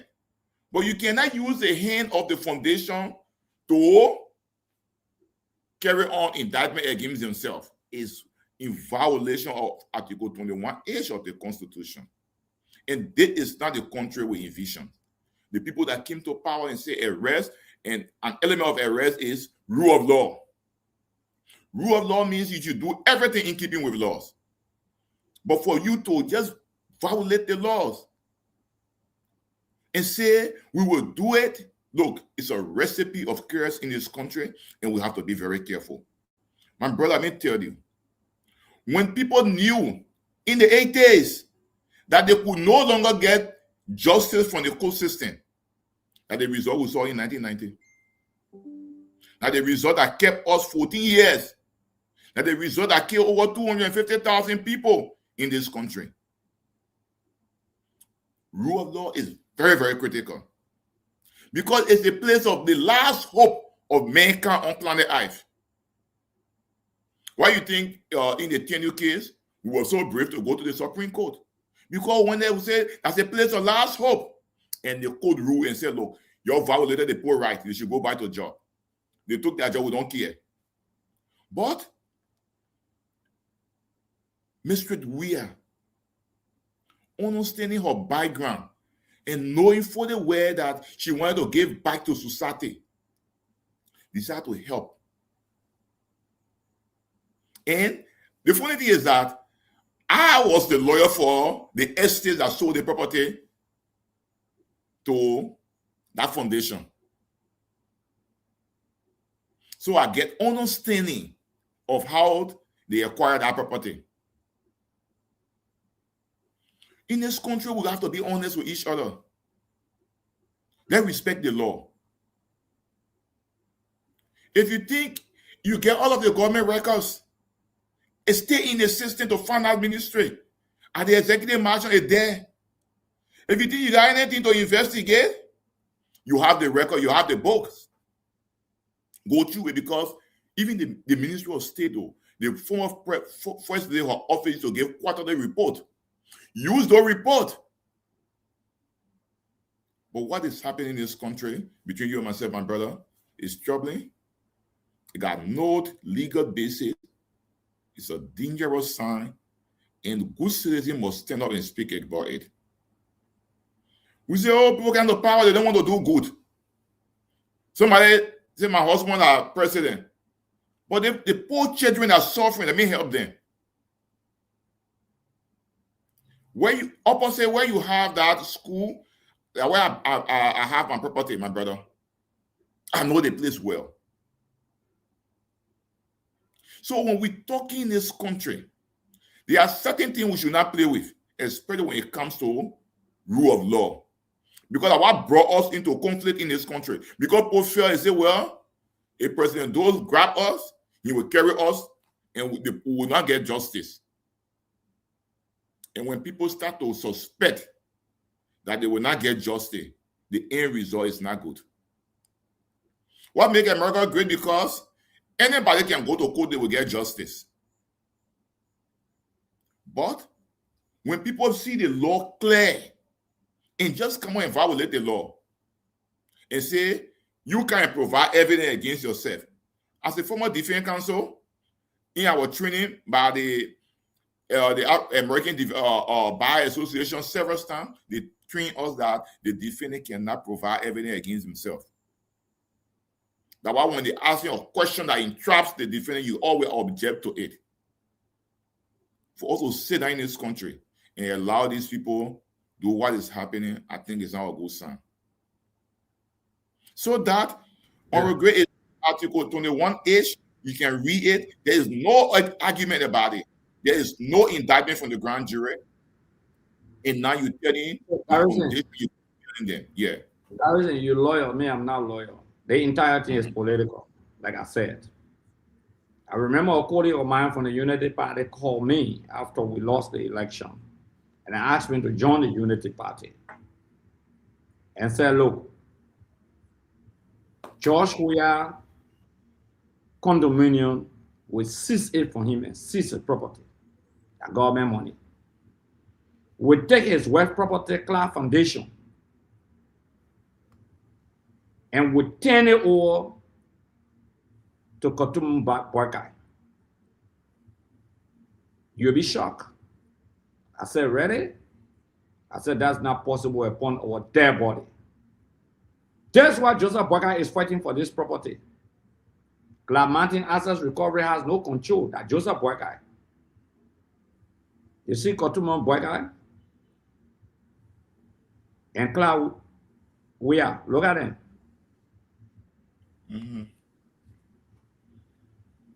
When we lost the election, Clark took her and carried her to Love a Child Foundation. I will show the foundation that they built. They used government money for that Love a Child Foundation.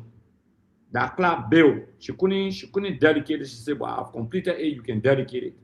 Then Clark took her to a foundation. Said, "This is my foundation.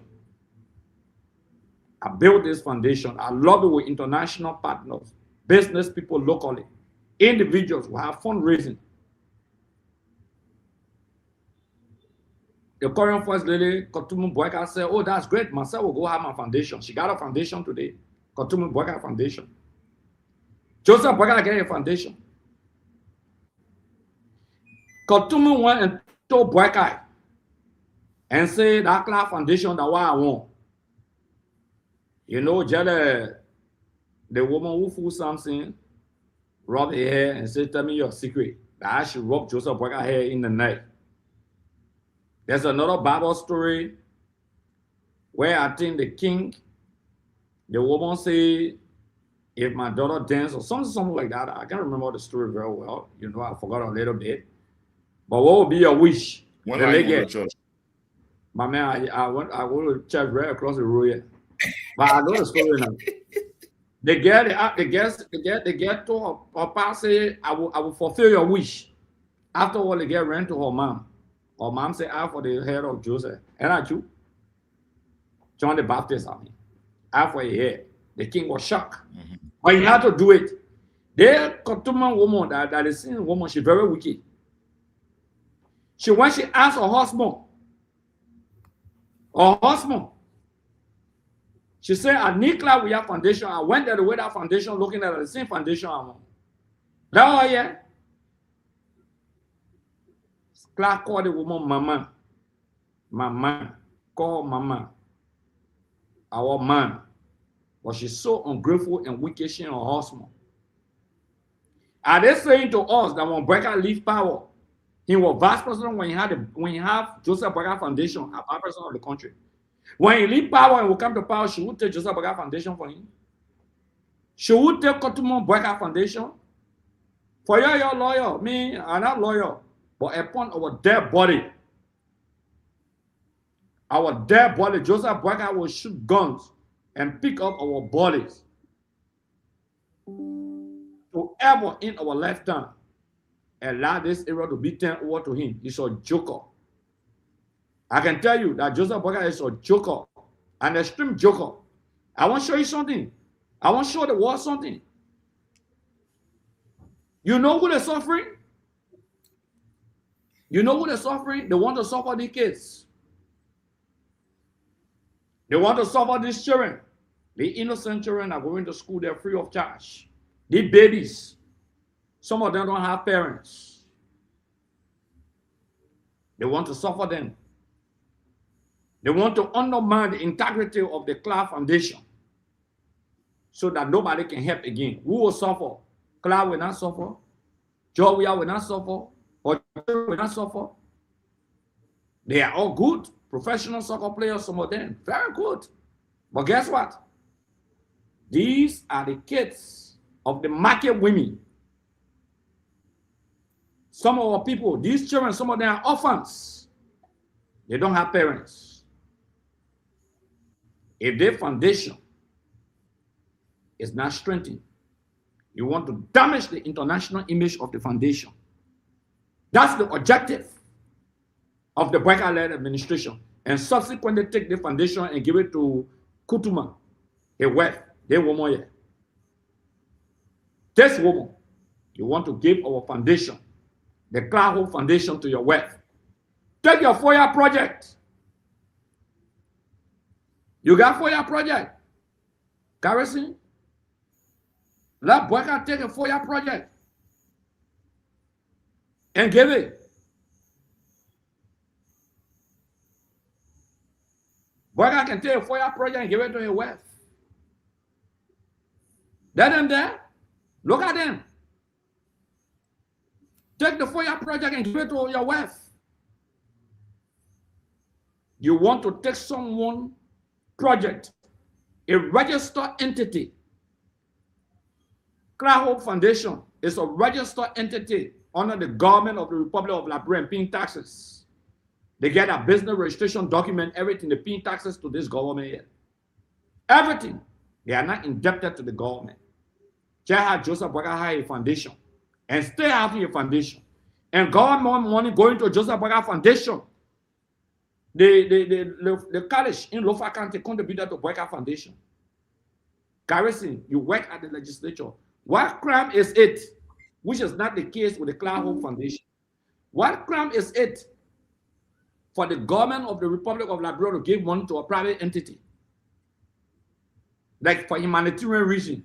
That ERWA hospital, the government put ERWA hospital in the budget to pay ERWA worker. It does not mean it's for ERWA. Our man Kun, Vice President Kun, he got a hospital in Ganta. He put it under the government. He still owns the hospital. It's the government that paying the worker, is the government that giving the money. You think a hospital owned by the government Republic of Liberia? It's not owned by the government Republic of Liberia. The day he's not vice president, he will tell you hospital. Government cannot take a private property. My friends at Joseph Gay Foundation. Nyomli Kanga has a foundation. Darius DeLong has a foundation.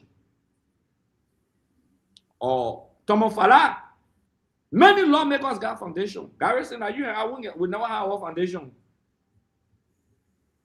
There are private institutions in this country owned by private individuals. Garrison, you know and I know that will allocate money in the budget for those institutions because the government can help subsidize some of those institutions.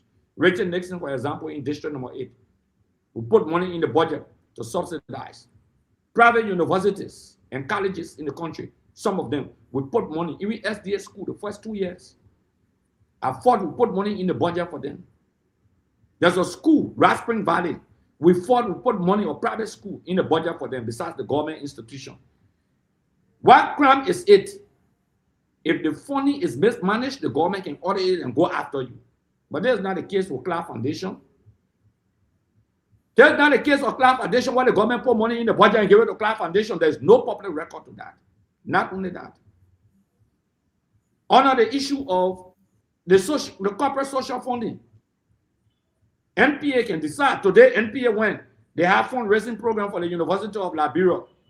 It's not in the budget of Liberia, but they can take their corporate social funds and contribute to what the University of Liberia or other private institutions. LTA can do it. Maritime can do it. NOCA can do it. They can take their corporate social funds. The last time, Swakoko admitted, as head of NOCA, just 2024, she took money under the corporate social fund and gave it to Unity Party market women in Mangibi County. The public record. Yes, the corporate social funds. A community leader here can write no card that's in this district. They will help them. They contribute. So assuming that under the corporate social fund, 1 or 2 entities that were rating, they came and made some contribution. How can the government own that project? Guess what? They went to BMC. They said BMC was doing project. They didn't know the project that BMC did. Because, you know, on the Popo Beach, they should have class, the office of the first lady owner class, they should have had a project there to build some storage area for the fishermen. But then they paid some of the money, but then when they went to go do the project, the land space, the people had consumed some of the land space. So Love a Child Foundation, renovation, foundation, that they have paid 50% of government money towards on a class. They said, no, let's take the other money from the fishery area because for the fishing area that we cannot build and add up to the 50% that we pay to Love a Child Foundation, and we add the money to complete the payment.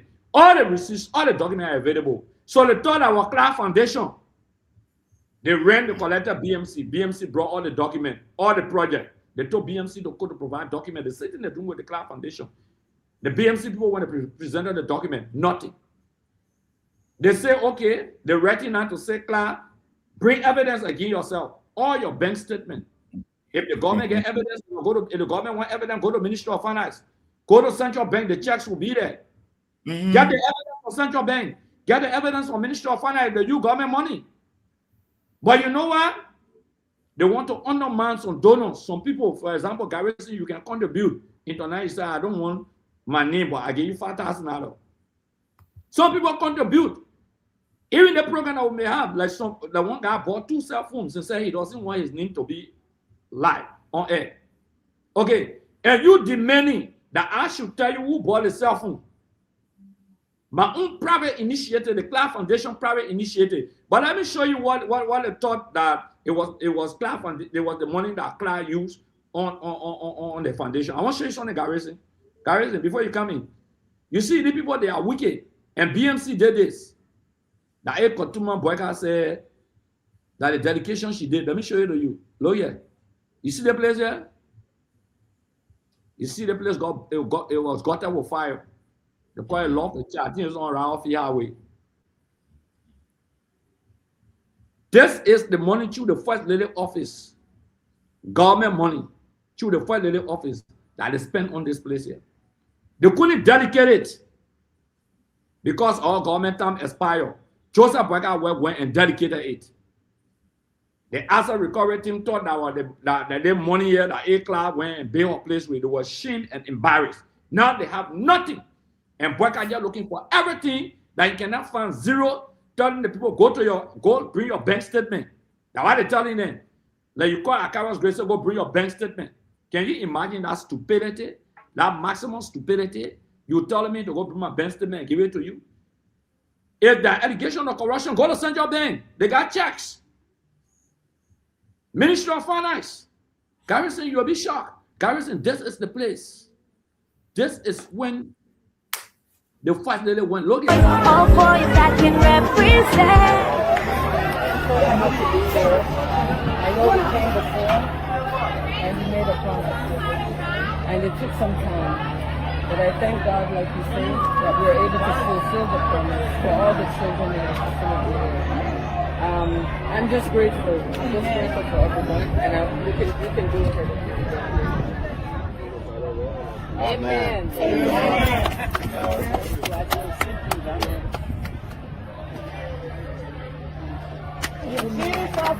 Again, my work as a First Lady, some of the first places that I went to visit are basically the orphanages and the old folks' homes. It has always been my focus to make sure our children of Liberia are well taken care of. And this is why I'm here, and this is why I'm happy for the platform that I've gotten, because the children of Liberia mean so much to me. And I want to make sure that they're well educated, and being in orphanages, that they're fed and they're well taken care of. So this is the journey that I'm on throughout Liberia, and I will continue to bless our children. We have all our children looking on. I pray that this home will bless all of you and educate you in the best way possibly. And Oma, thank you for the hard work that you're doing. Thank you for the service that you're doing to Liberia. You are the ladies who just make my life much easier, because I can facilitate it for you. But at the end of the day, you're the one who's doing the hard work. You're the one who the children are seeing every day. So we're forever grateful to you. And I rest always on your shoulder to be strong, to be able to help these children. May God bless you. I bless God so much for you. Because I inadequate to express. Because we lost this home 2020, January 8th. The first part of 2020. And we sat here, we were displaced in this place, and we were looking all around. No helping from anywhere. But when we saw your team, that team started supplying food to us, and you keep on doing it. You keep on feeding this orphanage. You keep on doing it. You send your officers to come and let me know that you are interested in building the children home that got destroyed. And the officers, they came 3 times to say it in 2023. In 2023, your own self, you put your foot on the ground. You say you have been hearing, I have been sending my team, I have been sending my workers, I have been sending my staff to tell you what I said I would do, but I have come to let you know that I sent them and I will do it. Today you have come to do it. Put your hands together. say thank you so much for living up to every statement and everything that has been said on this campus. Yeah, for your previous visit last at the moment from being here, all that you do for our school. A great job wherein you spoke of the student body, you told them that you help them with their school fees. Don't worry about it, and so what it takes. We appreciate you for that ever so much. May God bless you and may God bless your family. We are so grateful to have you again here on our campus. And we are honored. We just want to take this time to see you are very, very much welcome here. Every time you're present here in Great Lagos, we feel proud because as a mother, no hand,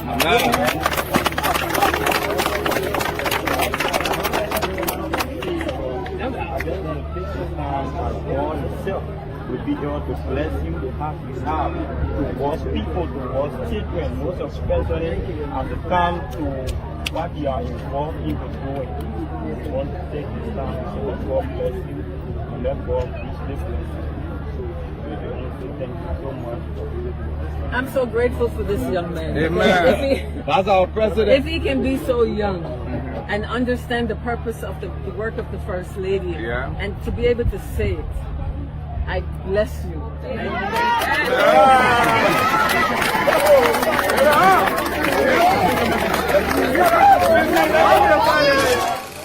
She is me, she is every. Garrison. Yes, sir. That the place there, that the place there, that the place Joseph Bogai and we want to dedicate. See the way they're walking each other. That the place that we're talking about, the place that the lady built, that you saw that labor, there's the place. This is the place that Joseph Bogai went to dedicate. And she said, this has been my vision. What kind of vision? They call it Love a Child Foundation of a Nation. See the way the people were excited. The checks are available, the fundings, everything was made available. How they invited BMC. They thought that government money they took and BMC went and built Clark Foundation with. Behold, that the place that Joseph Bogai went and dedicated. Can you imagine that, Garrison? And so, Garrison, we'll close up on this from your end. I'll close up on it. Then we'll go to the next aspect. Yes, so I think on Gray, you stretch all of this, you stretch all of the point, and it's important. But I think for me, you on air today. The pushing give you hard time. Yeah, for me on this particular issue is that I look at it from the legal background, and I think everything they are doing is it contravenes Article 21H of the 1986 Constitution. You cannot ask someone to produce evidence against himself unless they tell that what Mo Ali said, the data disappeared again on their computer and while they were printing. Because everything is with central bank, the checks there. You can find the document trail at the finance ministry, and the quarterly report that is submitted to the Ministry of Finance is there with them. So there is no need to come after Mr. Weir. And I think what she did is one of the, since we've been having president, to have a president who would think about the children in this country, especially somebody who's not from Liberia, but put herself in the Liberian children's shoe and say, look, empathy, I have to be like them. To be a leader, it's not just to be up there, you got to come down. And for such thing to be happening in this country, and then we want to go against the person who try to help the innocent children, homeless children, and go to the school and see the children, how they are there. It's sad for this country or this government that came on arrest one of the key things there is rule of law, should follow the law. If you think that there's something, a foul play with the foundation, go to central bank, go to finance ministry, and stop harassing the peaceful citizens who think that the children are suffering and they need to help the children. So in my mind, it is not legal. Even much is in the court. We don't want to talk much about it before the court holds us in contempt. That's why you see I'm continuing to be don't talk about it. I don't want to talk about it. Are you the lawyer? Me, I'm not a lawyer. Yeah, you're the lawyer. I'm not a lawyer. But I will tell you this. I'm not only disappointed in the court. Not the code. Take the code off. The code, Garrison here, I'm not discussing the code. I take responsibility for what I said because you're a lawyer. You cannot talk about the code. But Boyka has decided to weaponize the code against his political opponents.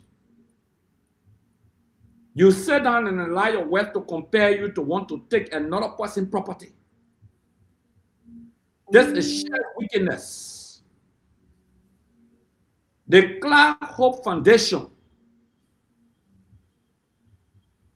is not a government institution. The ELW hospital is not a government institution. And in fact, there is no ground. If that foundation is going down, this government can put money in the budget to help the foundation, which is no crime, like they have done for other institutions, and like we did for other institutions. The Clark Hope Foundation has nothing to do with government fundings. Series of programs were held for fundraising. International partners, local partners, even the U.S. Embassy went there. The different group of people went there. People contributed. Today,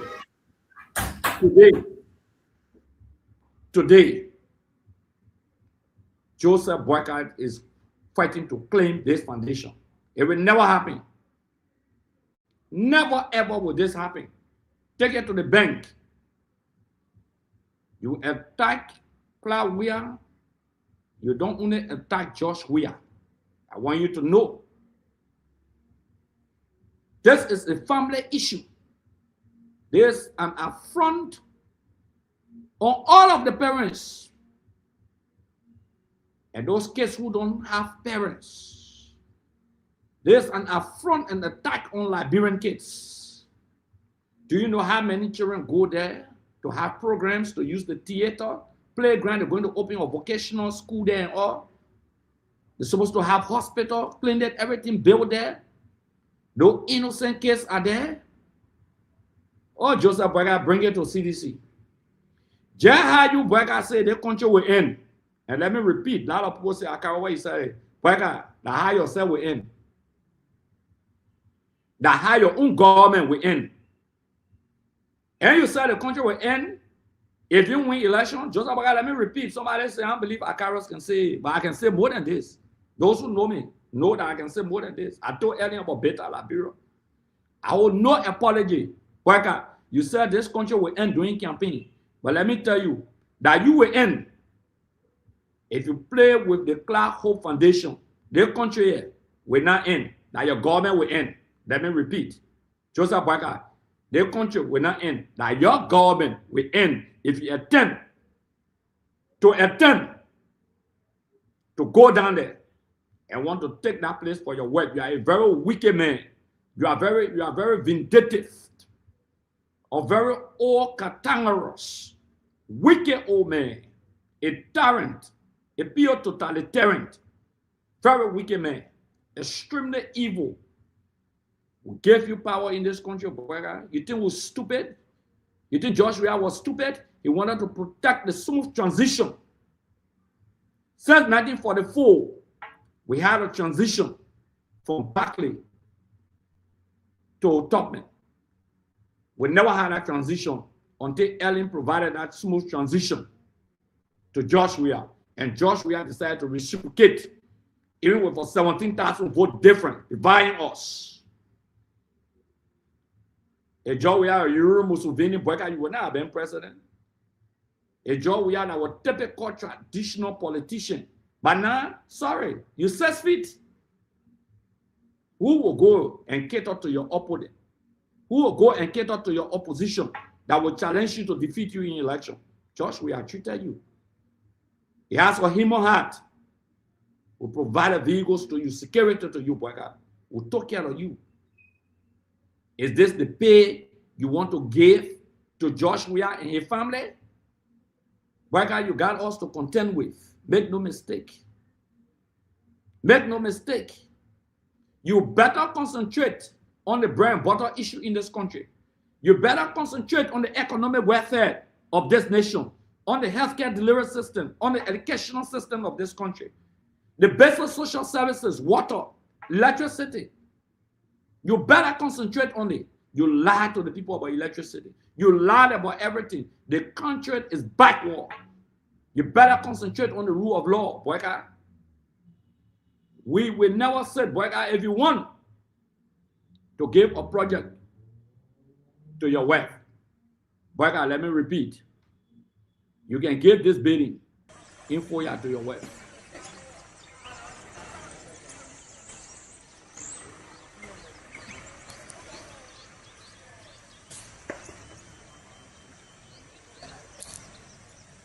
Now your $10 million project, boy, give it to your wife. Give it to your wife.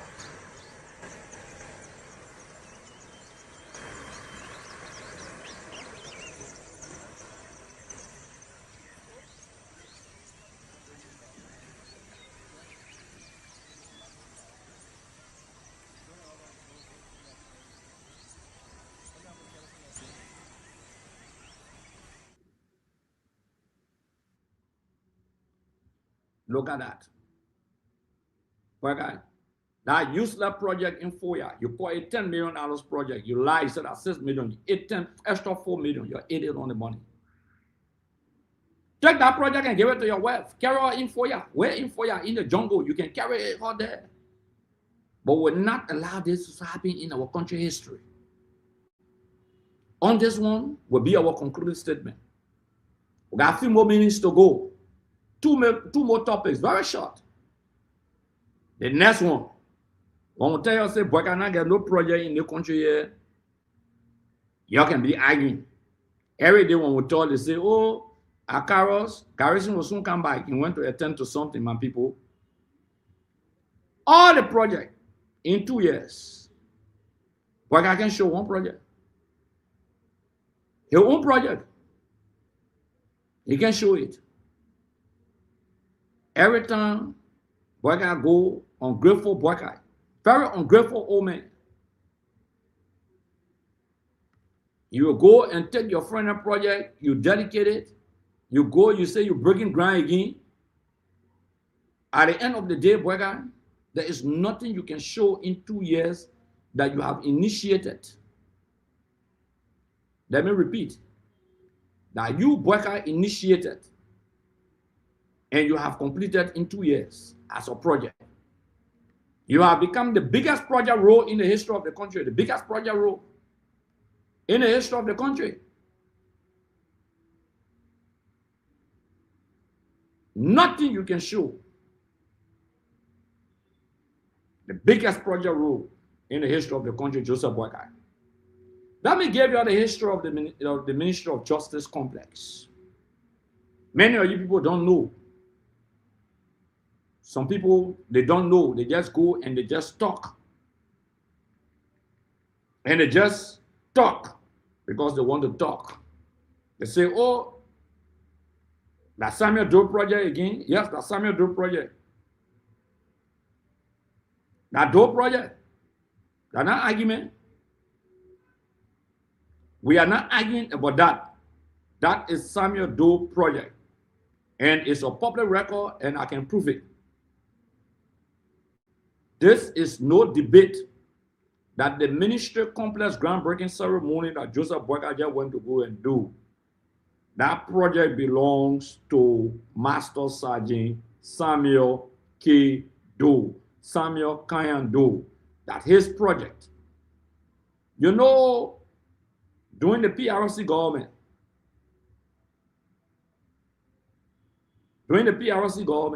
let me tell you something. And when Doe got elected, there were a series of projects that the government chose to undertake. Like Doe or hate Doe, I agree. Like him or hate him. But Doe decided that he would take on a series of projects. Whether you like him or whether you hate him, Doe embarked on a series of projects. He built a police station, the National Police Headquarters. That you all may know, and you have been hearing about the National Police Headquarters that Doe built. We all know that. And started the Ministry of Health. The SKD, he built the SKD. We all know about that. The Ministry of Health, like we said, the Defense Ministry that they broke down to put the inter-ministerial complex there. Those started that.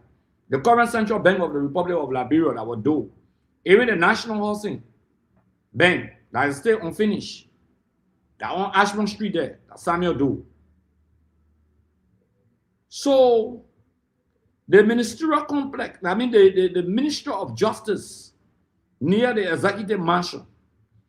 If you go right near the mansion, that road they call it Redemption Road. So you bend on your right hand side, you will see one big hole there. People will waste dirt into it. They carry dirt and waste it into it. Right near the Executive Mansion, as soon as you just bend near the Executive Mansion, Redemption Road, going all the way down to Unification Park, as soon as you bend near the Executive Mansion on your right hand side, you will see a big hole there. Samuel Doe did a groundbreaking ceremony down there for that place. I just forgot about the company. I don't know whether it's Israeli company or some company. They're supposed to build the Ministry of Justice. The Ministry of Justice, a complex for the Ministry of Justice there. One was smaller, they blasted the rocks. A lot of rocks were down there. They blasted the rocks. They broke the rocks. They dug the hole because they wanted the foundation to come from the ground level way down. Unfortunately, the walking, the Liberian civil crisis scheme, and Samuel Doe, may his soul rest in perpetual peace, was killed. So they couldn't continue with that project. Even if you go to the current Ministry of Lands, Mass, and Energy, that whole place there, it used to be part of Basel community. Samuel Doe secured that part of that place for the Ministry of Lands, Mass, and Energy to extend the building all down there. So the ministerial, the particular Ministry of Justice, groundbreaking ceremony that our man Joseph Boygai, President Boygai, went to dedicate. My people, that place that Doe started here. When we were small, ask your parents, they will tell you that Samuel Doe started it. Unfortunately, like I said, the war came, so the Ministry of Justice could not have been built. But that place there was a groundbreaking ceremony in the 80s. The engineers went there, the construction company went there, they blasted some of the rocks. They dug that hole to start the underground construction. And Joseph Boygai knows about that very well. And I will tell you why Joseph Boygai knows about that. You know that Doe appointed Joseph Boygai, right? That Joseph Boygai. That's Samuel Doe here. Samuel Doe on my left and Boygai on my right. Master Sergeant Samuel Doe. Samuel Doe appointed Boygai, and all those who work in the PRC government, they call it the People Redemption Council. For some of you who don't know, when the military took over 1980, the People Redemption Council, they made Joseph Boygai man. He worked in soil government, he worked in Doe government, he worked as agriculture minister, he worked at LPMC here. He also worked at LPRC here, LPRC. They man, I was big agriculture man, taking care of MPMC, agriculture ministry. Joseph Boygai. He was called Mayor Boygai. He was a Major Boygai, a major in the army. Doe gave all of them rank. That's Samuel Doe here. Why I flag this issue? People say, well, Gray, why you flag the issue? I flag the issue for two reasons. For two reasons. Joseph Boygai is ungrateful. When he did the dedication ceremony, he never referenced Samuel Doe. He never gave credit to Samuel Doe. You work in Doe government, you were appointed by Doe government. They dismissed you for stealing in fight. That malice that Joseph Boygai holds against Samuel Doe, Master Sergeant Samuel Doe. That Doe nephew, Zoe Penno, senator for 20 years.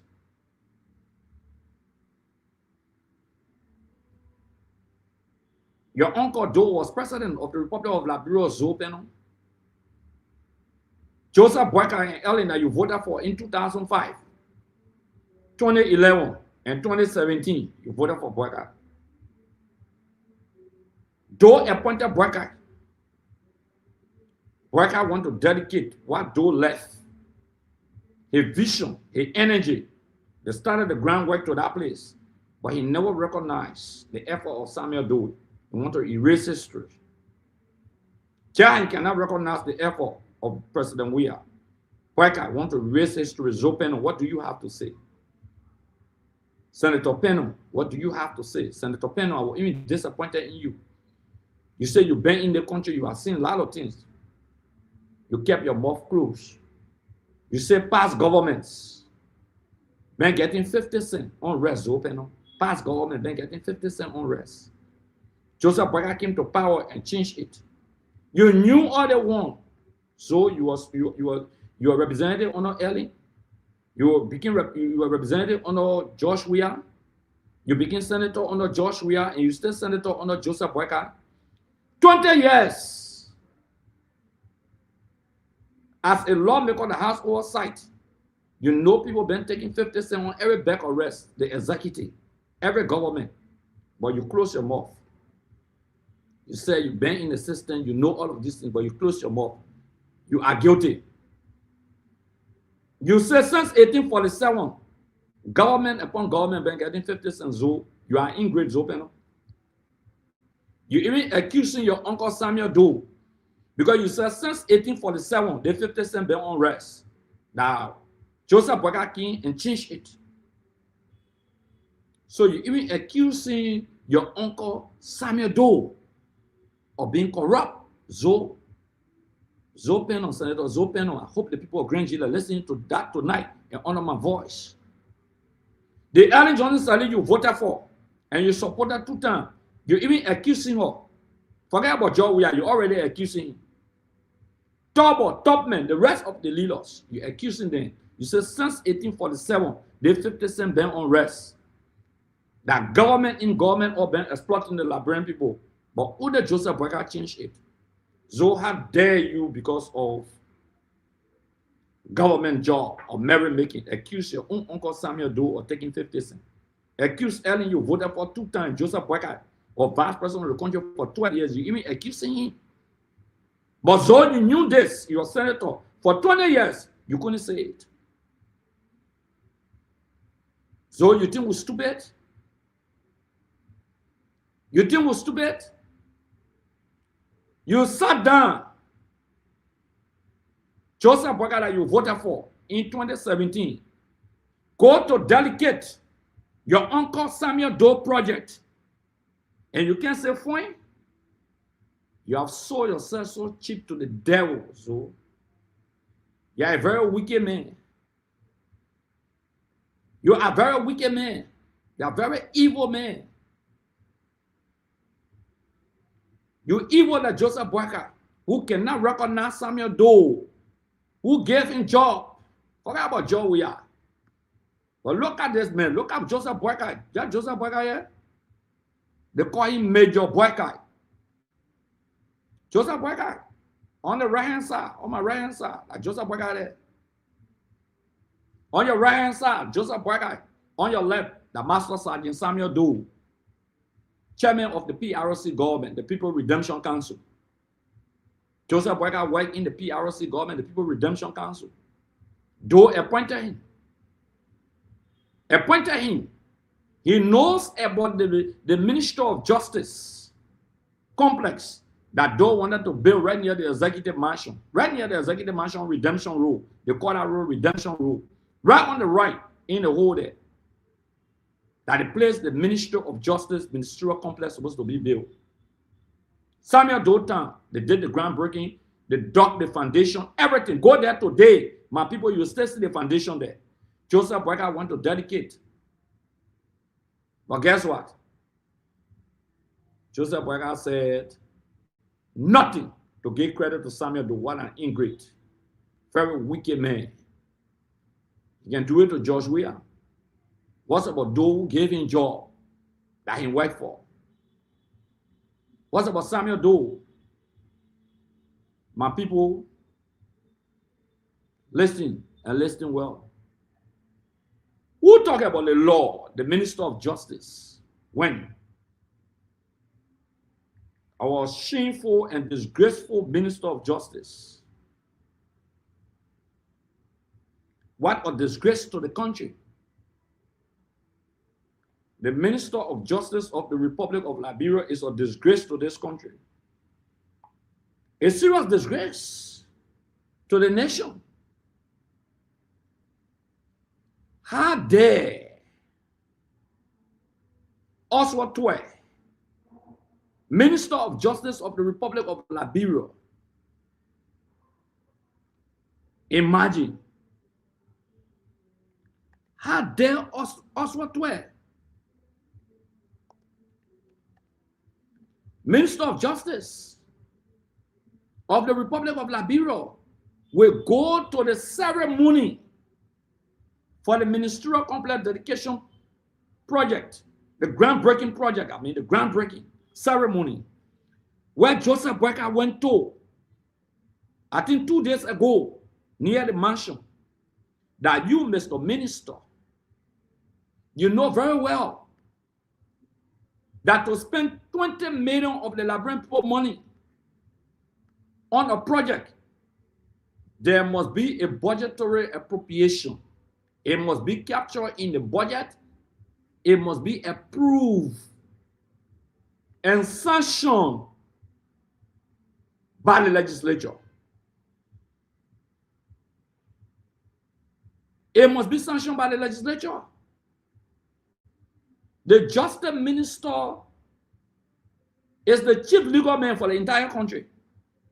The chief legal man for the entire Republic of Liberia, the Justice Minister. The Justice Minister go to the program, the groundbreaking program, and say the money here, a capture in the arrest agenda. Is the arrest agenda a law? It's a policy document by this government of the proposed agenda. It's not a law. And some of the most educated people in United Party talking about, oh, it was captured in the arrest agenda. The arrest agenda is not a document ratified by the legislature. It's not a law. The budget is the law. So anything like $20 million, they just on the FOIA project, they didn't put it in the budget, but they spent the 6 million, which is $10 million in Liberian poor money, were all budgetary approval. What is this? My people, listen to the Justice Minister. The government has demonstrated its commitment by placing $20 million United States dollars towards this project in the arrest agenda. This is a very significant investment. Yeah, my people, you're listening to this stupidity. Listen to the Justice Minister. We're not making us story. Listen to the Justice Minister, Oswald Twe. That man is a national disgrace. That the same man who went and interpreted the Supreme Court ruling and advised the president to do business with a majority bloc. And people talking about respect for the rule of law. What kind of law you respect? Listen to this. My boy, you listen to your Justice Minister talking about the money placed in the arrest agenda, and not in the national budget signed by the president. The budget that should be a law. How can you go and do a groundbreaking ceremony? The money not available is not appropriated for in the budget, but you say in arrest agenda. What arrest agenda will take money from? Who approved money for the implementation of arrest agenda? How dare you do a groundbreaking ceremony with all money being allocated? What kind of BM speed there? Y'all listen to the use capacity. The government has demonstrated its commitment by placing $20 million United States dollars towards this project in the arrest agenda. This is a very maximum stealing, maximum stupidity and foolishness on the part of the justice minister. In other countries, the legislature has summoned the justice minister. In other countries, the legislature will summon the justice minister. For the justice minister to argue,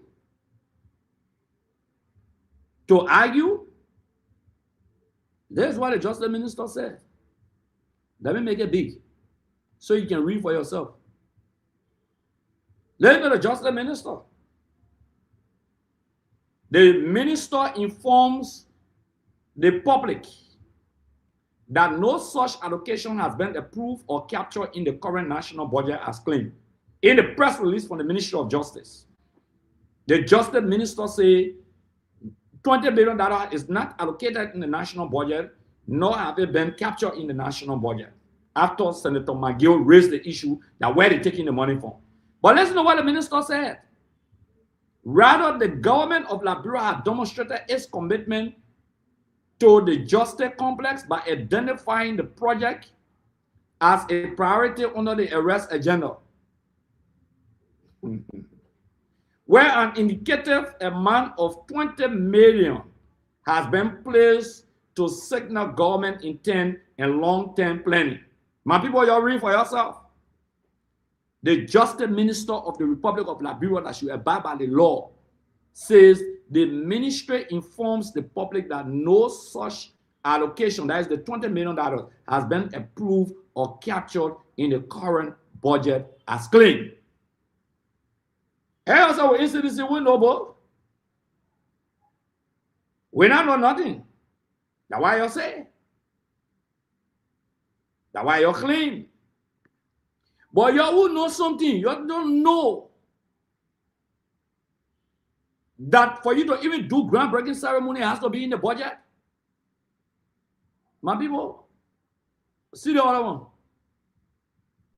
Councillor 12 further disclosed that an initial allocation of $20 million United States has already been approved in the national budget to kickstart the construction of the facility. They may say they put the money in the budget. Then you come back again and say, no, the money not in the budget. That the arrest agenda. My people are listening. Councillor 12 further disclosed that an initial allocation of $20 million United States has already been approved in the national budget to kickstart the construction of the facility. They want an fire coming from a mall, my people. They want you can get very with me said your own government saying no, I'm you. Can you imagine? The Minister of Justice can lie the devil out of hell. Garrison had a little business schedule, so my people, again, those of you who just coming in, you are tuned in to Liberian Action TV. We've been live in Nimba County, Bon County, and Lofa County. We are still making arrangements for local radio stations in Monrovia. Hopefully, we conclude with Banner FM, Kings FM, and that of Freedom FM, hopefully. But we are very close to concluding with Banner FM to be carrying the program live on every Saturday and every Sunday, 8 p.m. to 10 p.m., and we will go above the time on Sundays and Saturdays. Every Sunday and Saturday, join in, follow up. We are also on YouTube, Liberian Action TV. We have our YouTube channel. You can tune into it. So we are concerned. We are concerned. We are concerned about the rule of law in this country. If the justice minister cannot respect the laws of the land, a money not placed in the budget, and the justice minister takes the president of the Republic of Liberia, the minister of public work, they go and do a groundbreaking ceremony for a place. They do a groundbreaking ceremony. Imagine that for the Ministry of Justice complex, when there is no money in the budget and says $20 million, and the Minister of Justice comes out to say, oh, I thought the money was in the budget, but no, the money is in the arrest agenda. The Justice Minister, sorry, he must be a fool. He must be a fool. These are the competent people. These are the people who claim to know government more than us. These are the liars and the buffoons. All the concerned about themselves. $20 million project. They want e-money again. They are not concerned about the welfare of the people.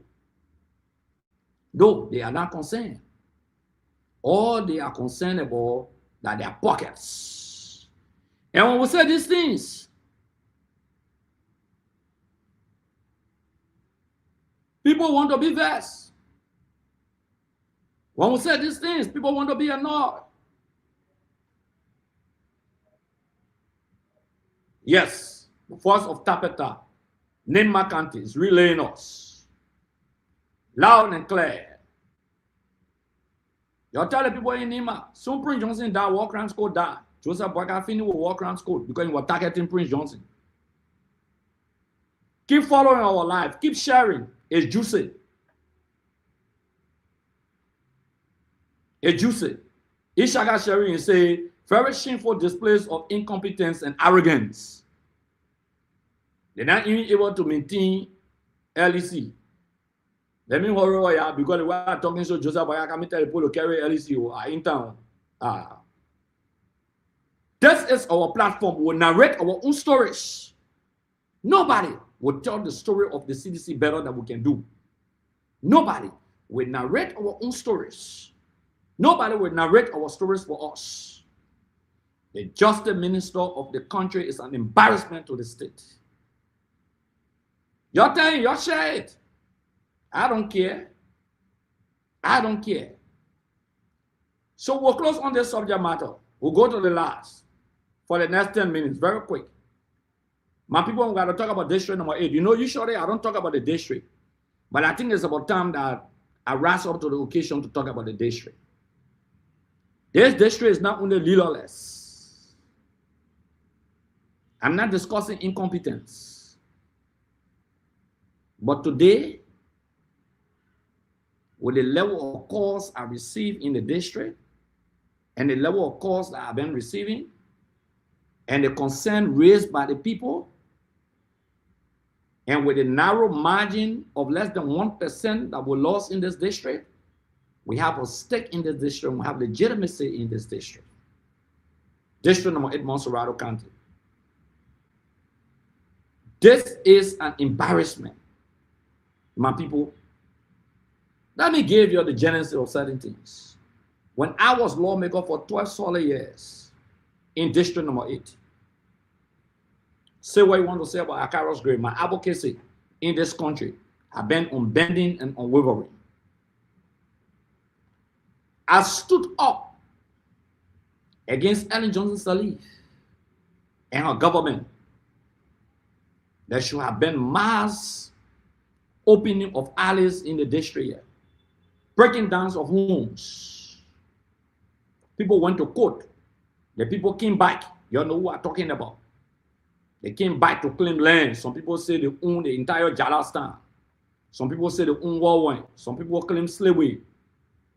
The Johnson, for example, they claim the entire LU capital building, Warwine community.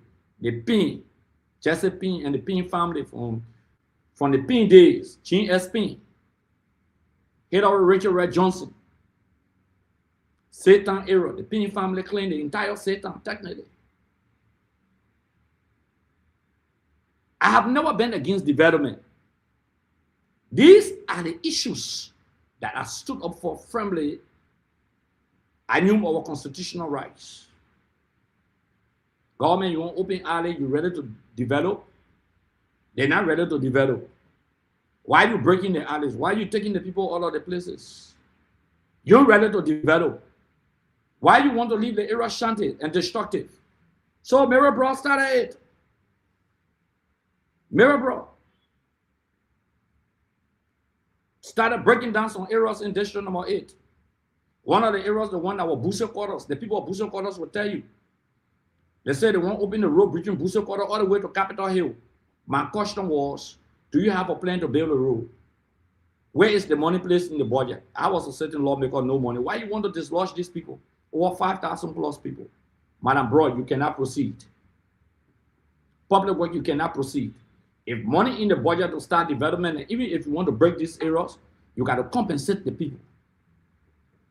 Some people been here 50 years. They are Liberians. The government under the Constitution has a responsibility to protect lives and properties. Then they came to the Sinker area. The very certain area, the government said the opening alleyway because they wanted to give people there, the football field are there. They wanted to give them all the other land. So I told the Ellen Land administration, I said, look, Madam Salit and your people, we are ready for development in district number 8. Since you want open alley, we agree. Right near City Hall. Some of you who been to Monrovia, the Monrovia City Hall. Right near City Hall, on 10th Street there.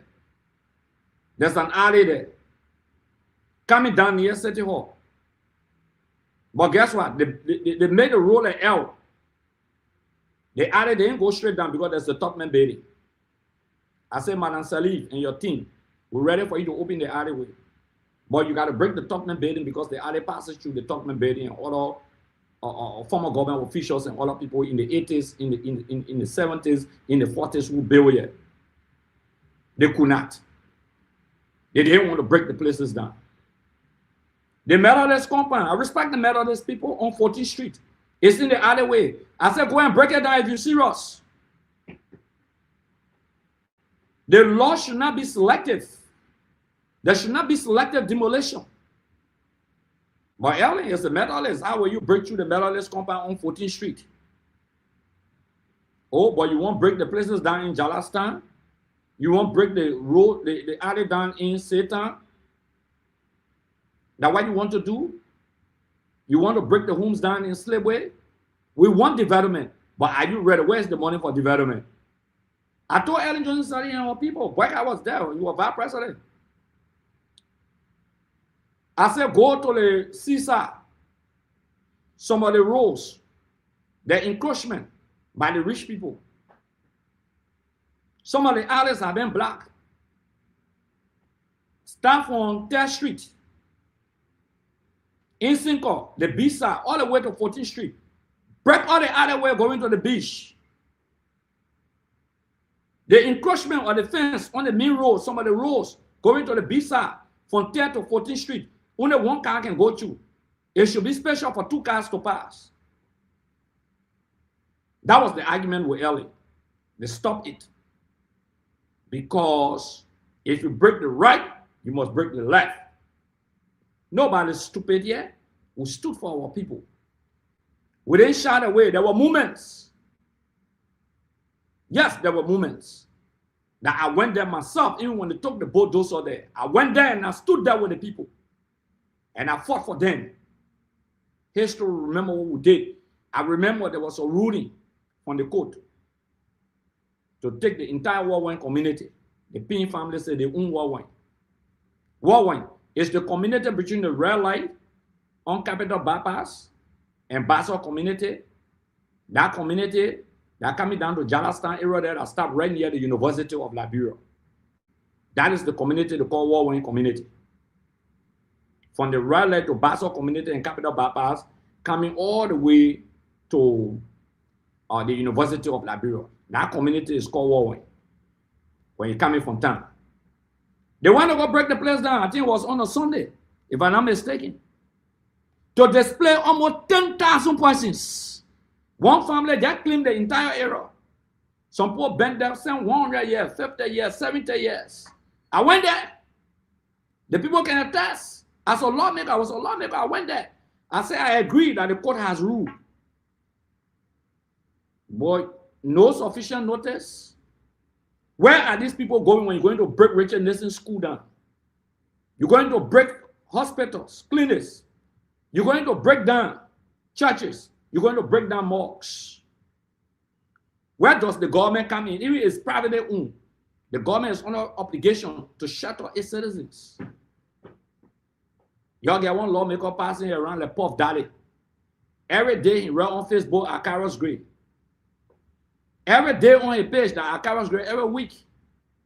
You know, I've been silent a little bit. But we cannot say that in Puff Daddy, who does not understand representation function. Satan, as a lawmaker, They came to break down Satan area. I went there. Irek Nangme. I interacted with him. One Irek Nangme, most of you know him. And I told him, Irek, you cannot do this.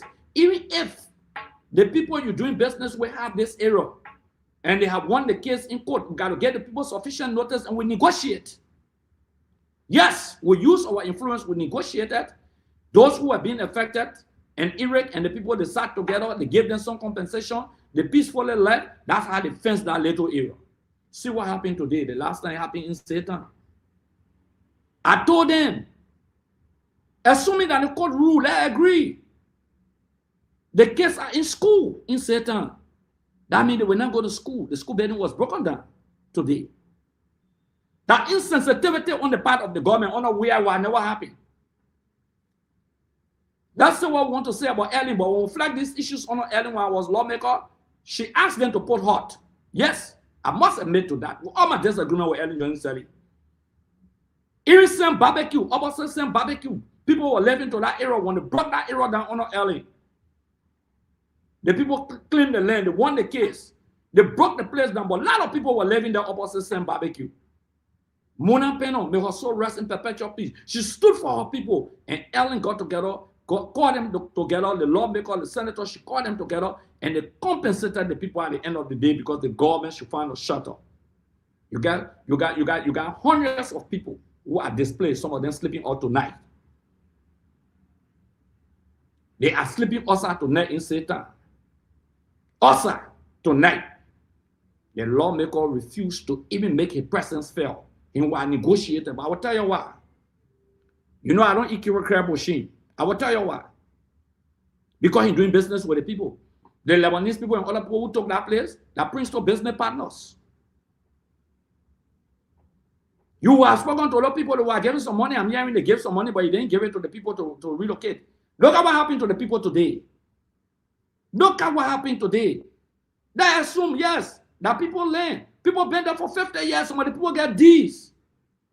Some people making claims. Some people been there for 40 years. Some people been there for 60 years. Some people parents build there. People are going to school in the community. They go to churches from the community. You just come one night, that insensitivity on the part of the government, every President Boyka should take a drive to that place. He needs to drive to that place and see how the people are being distressed. They are frustrated. And someone say, oh, there are court ruling. We all respect the court ruling, but when Princeton then started respecting court ruling, when the court ruled in the majority and the minority block issue, what happened at the end of the day? They said they can't respect the court. They will not take order from the court. You can negotiate with those who won the case. You can talk to them. You can interact with them. In fact, you work with the committee on executive. You can meet the president of the Republic of Liberia and say, Mr. President, our family won a case, and over 2,000 to 3,000 persons may be displayed. Mr. President, they are our citizens, they voted for us. Can you intervene? They will have compensated those people. They will have found alternative. Ellen did it. Opposite same barbecue when Mona Peno and other people intervene on behalf of their people. Who told you that the lawmaker cannot intervene? Nobody telling you say that the lawmaker must violate the ruling of the court. No, it's not what I'm saying. The lawmaker can negotiate with those who won the case. The lawmaker can negotiate with the executive branch of government. I think he co-chairman on executive. He can go there, that his people. That's why they call representation. Today, and I will say this, when Justice Janet bought that property in Satan, and they were about to break that place down one rainy morning, and I saw that 90-year-old old lady. They put her outside. Her husband owned that place, and they claimed that her son sold the place behind her to Justice Janet. When I saw that old lady that morning, the people came to my house. And I went there, I saw the old lady sitting under the rain, and her son illegally sold that property. And they put that woman all of her life. Her husband was a general before in the army. But when Nima and what happened, certain time they couldn't find up to this day, they never found it. That was, I think, in the 80s. And that old lady cry, and her children cry, or 90-year-old old lady has nowhere. It pained me. I took the ultimate responsibility to submit a bill of impeachment on the basis of that abuse of power. I don't have a regret for my action. Though Councillor Janet campaigned against me and brought a lot of people registered in my district to vote against me, that was one of the contributions to my defeat. But I bear the consequences of the action of my people. Parts of community, I went there when they were in distress for the same land issue. Not just Warwine, not just Charlatan, the place Prince to Bailey. I secure our land. And we agree with the people, if we're going to win, we're going to build a hospital, they will clean it, a community clinic. But he wants so that what he's building there, but I secure that land. And I put a little hut there to secure that place. They used to waste die there whatsoever. We bought that land, we pay for it, we secure it for the community people. We even built a school in Soniwen. I built a school in Soniwen. Bought the land for the community people in Soniwen and built the school for the community people and put it under the government of the Republic of Liberia and put most of those who were teaching there on government of Liberia payroll, and they are still working for government of Liberia. Though the deface, the school structure is deface. They're not managing it properly. But these are things, we don't come on air with boasts, but every day Puff Daddy is on Akara's grave. Every day Puff Daddy. You get earpod in your ear, acting the Puff Daddy, you call yourself representative for the people.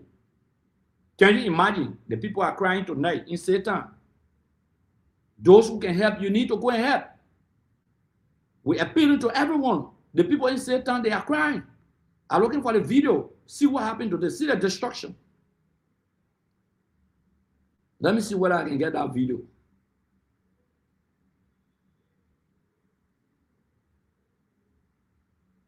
Oh, I wish I could get the video. Once I get the video, I will play it. But that is damaging.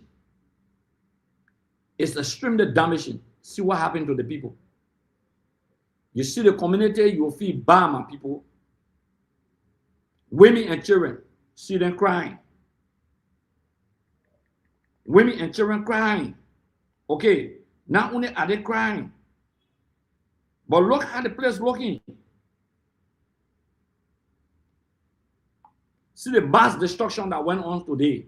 Some of the people don't have nowhere to go. Some people just pay their rent. Some people just pay their rent. Okay, where do they have to go? Nowhere. The government, Boyka government will intervene. I gave the Popo Beach scenario. Just we are intervene and build low-income homes in Popo Beach, Nukrutan, District 16. Right here, the Invincible Pike, FE, all those shanty structures that were there, he built them. He built them over to concrete. Imagine that. But the government is so insensitive to the welfare of the people. And when people talk, they say that development. Who told you say we won't let development? You let development more than us? What kind of development the government ready for? You let development more than us? Tell me what kind of development the government ready for? Tell me the development. Tell me.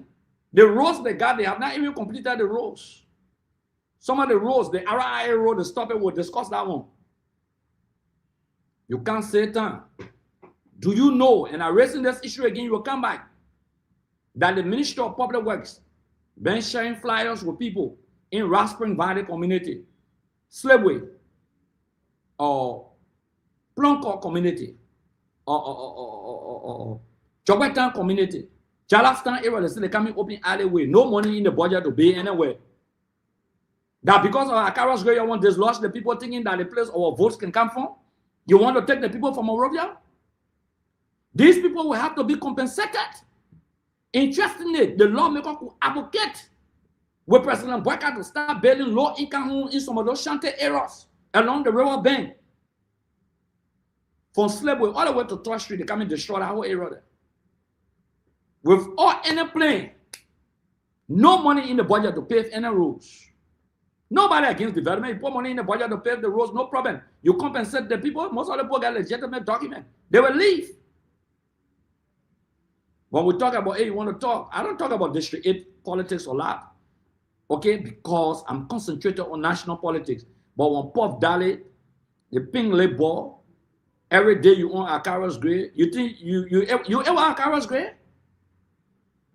You will take 24 years to equal me in representation, in oversight, and in lawmaking. Not even your vice president of the Republic of Liberia, when it comes to making concrete representation, when it comes to oversight, when it comes to lawmaking, can come close to me. Not even 30% of what I did in the legislature. My stance, my advocacy, the bills are submitted, my representation on behalf of my people. One day we'll discuss it. One rather yet.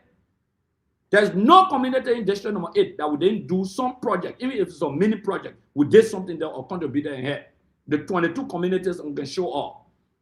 Whether that's scholarship, whether that's latrine, whether that's stairways, whether it's a school renovation, whether it's money given to market women, everything. Even Maritime Market, I renovated Maritime Market for over $30,000 United States dollars, but we don't talk about these things. Okay? But let's stick on Satan. Look here, my people.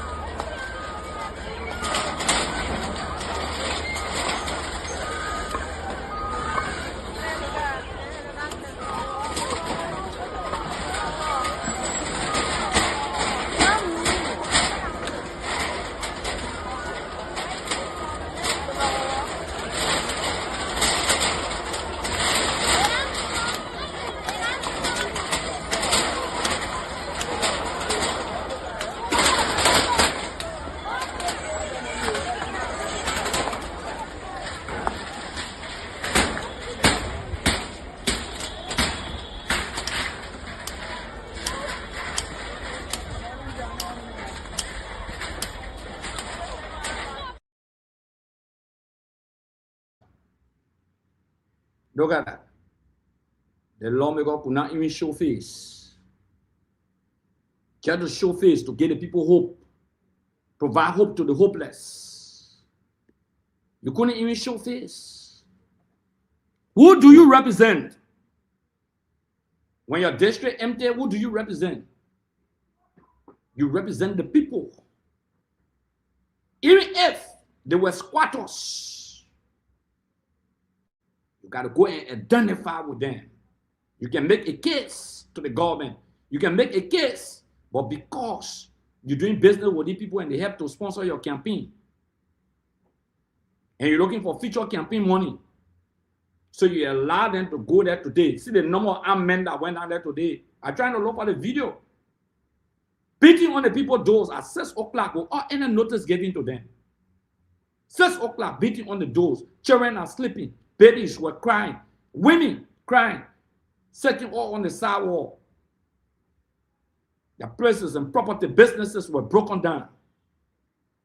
I can be representative for District number 8 and see that happening, and I don't stand for my people. No matter what the consequences thereof, I will stand for my people, and there are public record to show that we stood for the people. That will make you a representative to represent the people. That's the difference that we bring to the table. And every day you're writing on Facebook, Tabata, Akara's grade, Akara's grade. We're not competing for anything. We're not competing for anything. On no boycott. This government, where the people walk in the poo-poo water. The people walk in the poo-poo water. Yes. They walk in the poo-poo water. Look here, look at the people walking in the poo-poo water to bring the government to power. How you treating them?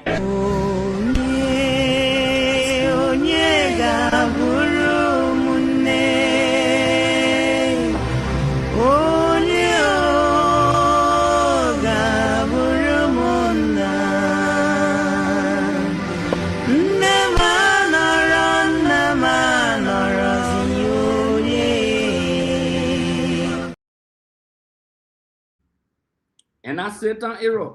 part of Jogbeta market. Unity Party won there. The people who sacrifice their time and their energy to vote for you, is this how you treat them? And the government sit down, they say, oh, and our private property. So no, the government is under obligation to provide shelter.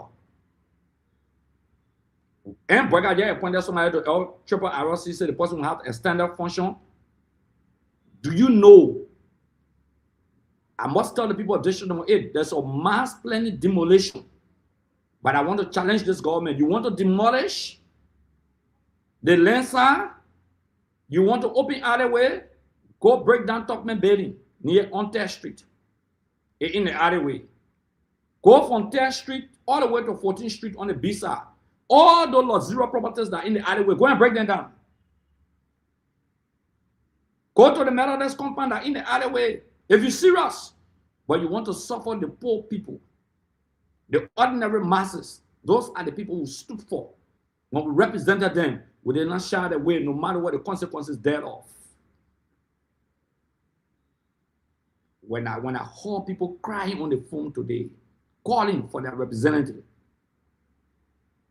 crying, I hope Sir Joseph, who is the senator for this country in Darius DeLong, I hope they will come to the aid of the people in Satan. I want to publicly call on them to come to the aid of the people of Satan. They need shelter. They need clothing. They need food. We need to help them. We got 2 senators. The representative have failed the people. He cannot go there. Because the people who broke down the place, the people who won the case, the Lebanese people and the foreign business partners are his partners. They're his business friends. They're his business friends. This is sad. This is sad. But again, you made a decision, my people, but you should not be punished for your decision. You should never be punished for your decision. So to those of you who follow us tonight,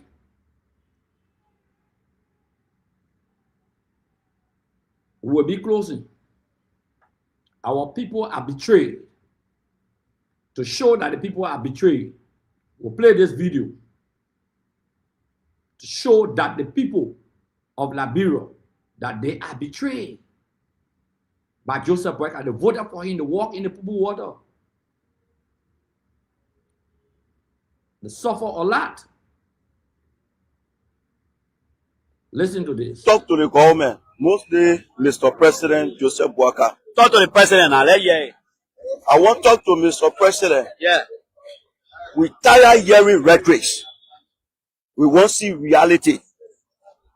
Actually, people are suffering. Maybe a guys around him can tell him that President all is well. Absolutely, it's not well. Things are difficult. Liberians are suffering. Myself, I'm into it. Yes. The way you're looking cool, man, you get wrinkled neck and all on your neck. Yeah. Suffering people get like a color boom and show. We're fighting the hustle, Chief. When you say people suffering, what you mean? Explain further. Okay, the president, they're telling us that team presses drop, red spread drop, gasoline press drop, all they want drop. Yes, we agree, a drop. But transportation fares stay the same. Even to come, the government brought the gap press down. Yeah, but transportation stay the same. Government are bringing transportation down. So what take out that effect on the citizen? We're not feeling the impact. But most of the time, Liberian men that are rapping, they can play away rap 2 times. Yeah, rap drop. We agree. That one we can argue it. But even to come and get 500. My people, you're listening to it for yourself. They want by Dana Akaros Gray that wrote the story. This is one of the most independent media institutions in Liberia, OKFM. Journalist Clarence Jackson. He did the interview. Very independent radio station in popular Liberia, one of the most popular radio stations. Talk show host, morning. Clarence Jackson did that interview. And listen to what the people saying. It's not Akaros Gray saying it. Before people jump on and say, oh, the Akaros Gray will know. The independent radio station, Clarence Jackson. Listen to the other one again. Y'all want to know the poor suffering? You take the microphone on the street. You will know. Take it to Rally Town Market. Now why you getting by the share on everything? Shares and vote me you know man country need local and loma or more body man. You're not doing well. Somebody that's found an opportunity. You don't got all men, you get all abroad on it, you get better. All the lady men facing, that's why we are there. He not doing nothing in the country, yes. Send them men wrong, poor kiss, we are saying he will bring up.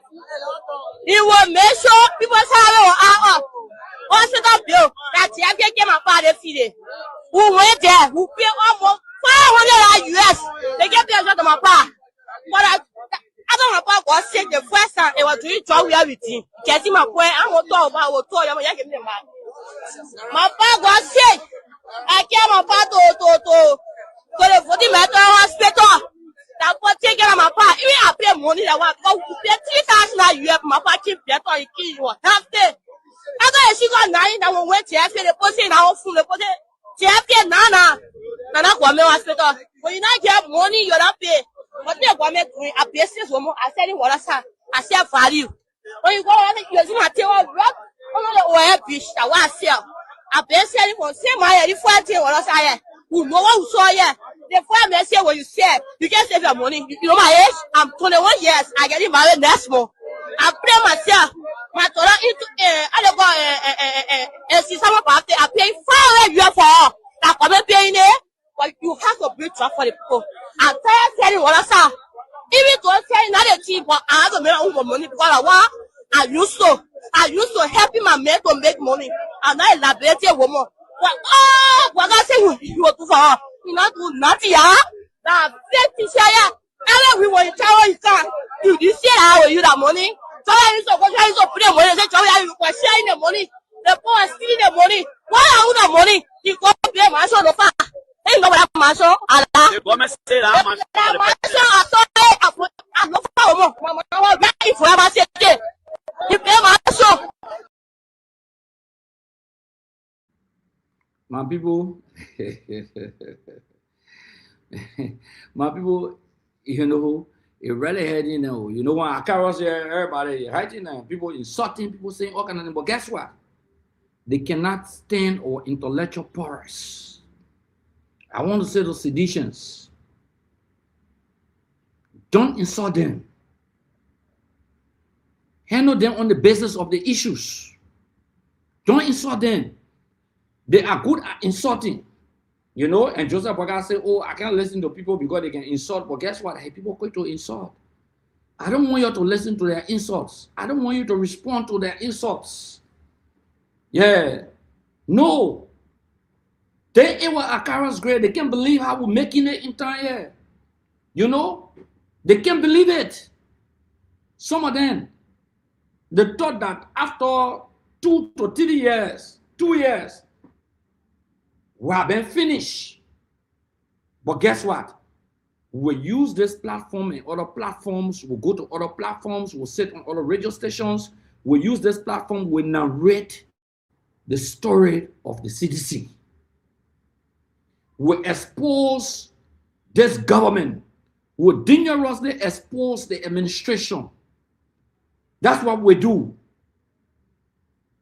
The Boyka-led government is not truthful to the people of Liberia. And interestingly, I'm speaking from the position of a first-person standpoint because I've worked in government. I work on Ellie. I work on Josh Weah. I've served in different capacity as chairman on governance, as chairman on executive. In fact, I represented Liberia at the biggest parliament in the world, at the African, Caribbean, Pacific Parliament, the International Parliament. I represented Liberia in Europe, represented Liberia at the Caribbean level, the Pacific level, the African level, okay, and the Oceanic level, and the European, the African, Caribbean, Pacific, and European Parliament.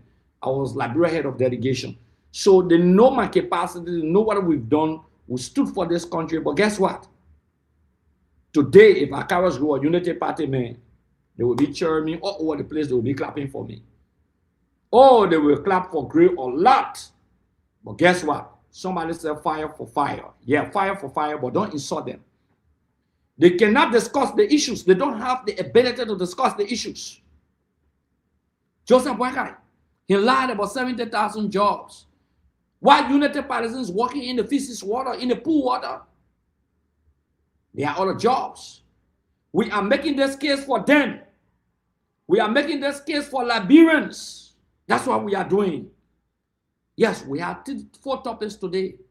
The issue of the president lying to the public, the issue of the Clark Foundation, the status of the case, the issue of the ministerial complex, the Justice Ministry complex, and the issue of District Number 8, Monserrado County. We have not been talking about District Number 8.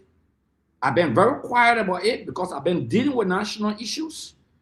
But my people, it's sad that you have somebody who wear earpod, can listen to the people, acting that one puff daddy, passing around, saying that you're representative. The quality of the district have been reduced.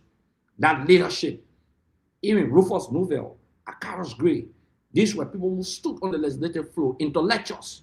Replacement will be on the doctrine of the same quality. That's why it should be. No, when they come here, no. You don't insult them. I won't, no. Trust me today, I'm the most tolerant person. So we'll open the line. We'll open the line for 10 minutes, then we'll go. After that, we'll close. 10 minutes, we'll open the line. We'll receive some WhatsApp calls. Let me put the WhatsApp number up. We'll just open the line just for 10 minutes. 10 minutes.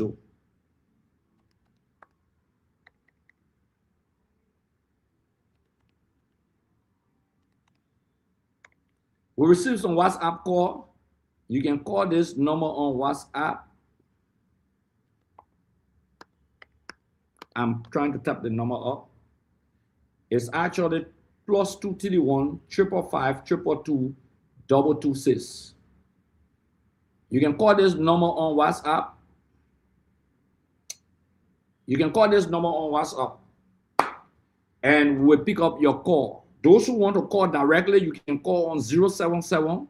Let me repeat the local line for people calling locally from Liberia that tune into the radio, whether Nima, whether Bon County, whether Lofa County, Morovia. You can call on this number. This is the local line or second number 077 817 4099.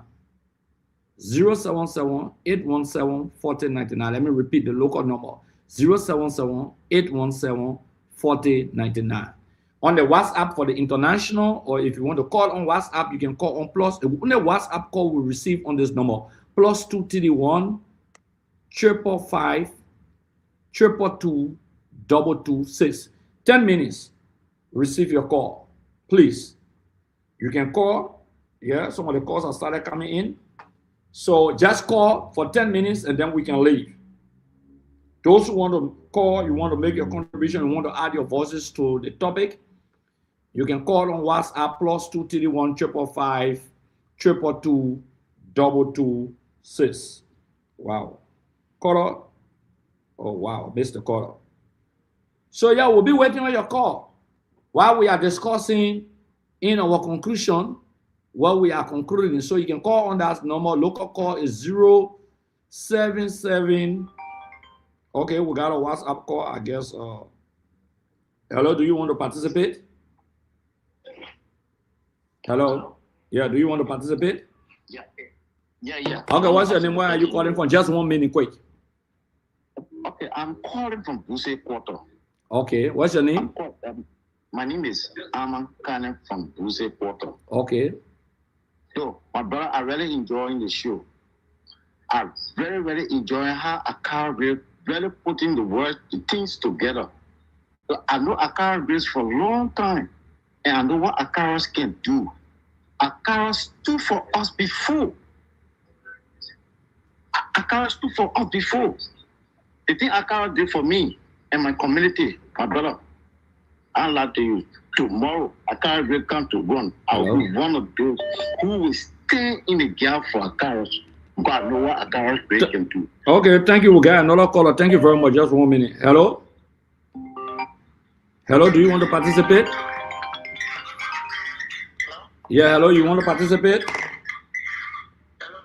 Yeah, hello. What? Yeah, leave your radio and leave your radio. Move on near the radio and talk. What's your name and where you calling from? Hold on. Get somebody. Hold on. Hello, you say your name?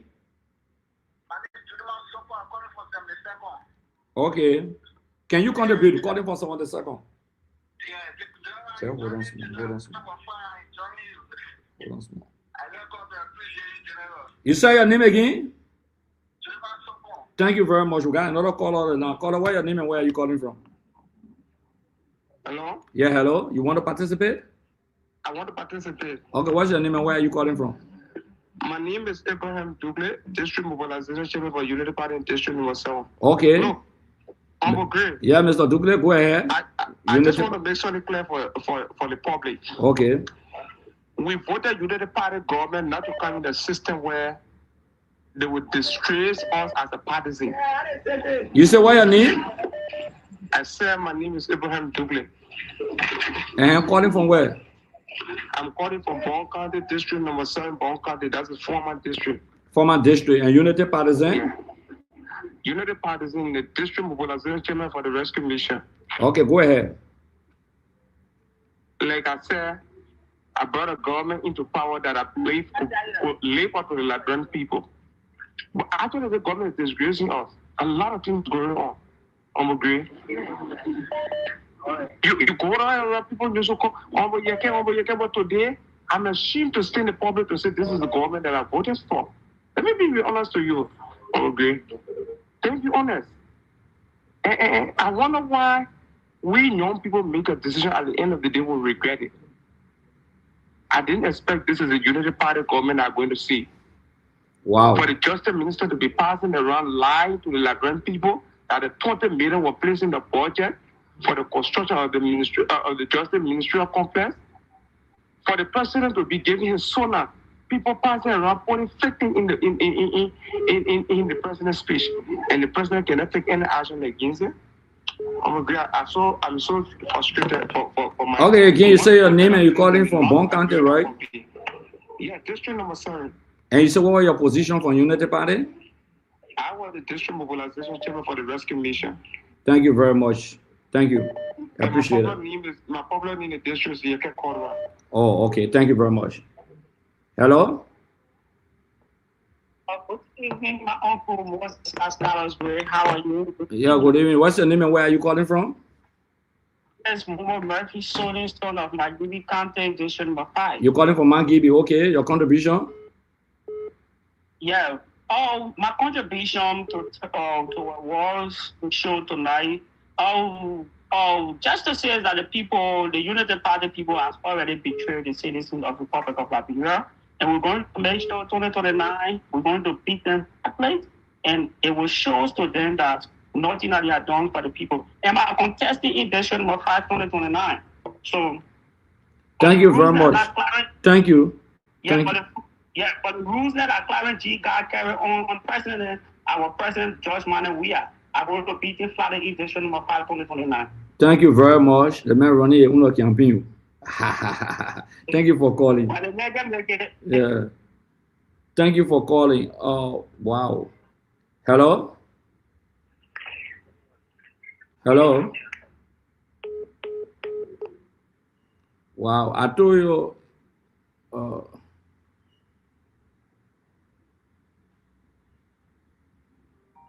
Hello? Hello? Yeah, hello. Your name, where you calling from? You want to contribute? Yeah, sure. I want to contribute. My name is Vanessa Salif, and I call from Chungatan, District 8. Okay, Vanessa Salif. Yeah, General. First of all, let me speak on the topic of the demolition today. I mean, there are times where sometimes you look at the situation and you kind of want to pity the people condition as to what is happening to them. But again, you can't buy a KK and expect it to behave like a BMW. That's not possible. The district made their own selection, and as they say, when for every action there's an equal and opposite reaction. Now that's the reaction. No, Vanny. You can get a pretty boy. You can get a pretty boy who all you know is to pass around in car, want to show how handsome he is as a representative. You choosing over serial minded people, and you expect him to stay in the car for you in times like these. It's not possible. Vanny, that the decision of the people that respect them. Thank you very much. We got to pick up another caller. Hello? Hello? Hello? Hello? Wow, we missed this caller here. Hello? Hello? Hello? Hello? Yeah, what's your name and where are you calling from? I'm Abraham here, calling from Buchanan. Yeah, Buchanan. What you say? Abraham, Yeah. you want to contribute on the show? Yeah, I want to contribute, Mr. Okay. Okay, what's your contribution? My contribution is nothing strange because for us, we knew that the Unity Party come to power, nothing else they could do. They could just lie about the same people that came to power to steal. They were there 12 years and they did nothing. So nothing else, nothing strange. So for me, and this government, they becoming worse. So we just say now that they just free loom. So thank you. So you're calling from Buchanan, right? Yeah. So We're trying to arrange with John J and other people to see who can relay from Buchanan, but you're watching from Buchanan, right? Thank you very much. I really appreciate the call. Thank you. Oh, yes. Yeah, the other person said the mother is not even well today because they broke the place down. Shouldn't insult them. Hello? What's your name? And where are you calling from? Okay, Honorable, I'm from KG, calling from Pennsylvania. Okay, go ahead. Please be audible, please. Okay, I said I'm from KG, calling you from Pennsylvania. Yes. And I will first like to commend you for the work that you're doing and the risking your life among those guys. I'm gonna commend you. You are a brave man. I want to call you general. Don't worry, I God. want to speak to an issue. I want to address 2 or 3 issues. Yeah, just I beg you, we have to accept other callers, so please, we'll give you 2 minutes maximum, please. I just make it brief. Okay. I don't want to make it brief. The number 1 has to do with President jumping into the conclusion of the guys that in jail. The very first day, he took all those chairs and carried them to City Hall and put fire on the Capitol building. As soon as he heard it, walk across the room, he called the guy hooligans. He started making decisions. Those guys will prosecute them. That I don't know how they call it, assault and this and that. That's number 1. Number 2 has to do with that day who confirmation they went for. Yesterday they had to postpone it. The woman sat over there. When you people were in power, your head will have been put. You can put everybody on the payroll. So you have supplementary payroll where the guy was getting money from. Besides the supplementary payroll or general, you guys had other people that were cleaning their beaches, those women, and they were sending their children to school, feeding their family. They got there, they grabbed them. The woman had in the president's office, that minister, who is responsible for employment. Yeah, but we gotta go to another caller now. Thank you very much. The woman had gross name. The woman 35,000 every month she was getting it. Chief, I beg you, we gotta go. We gotta take other callers. I beg you. Okay, thank you. Hello? Hello? Hello? Yeah, do you want to contribute on the show? What's your name and where you calling from? Yeah. You are? Hello?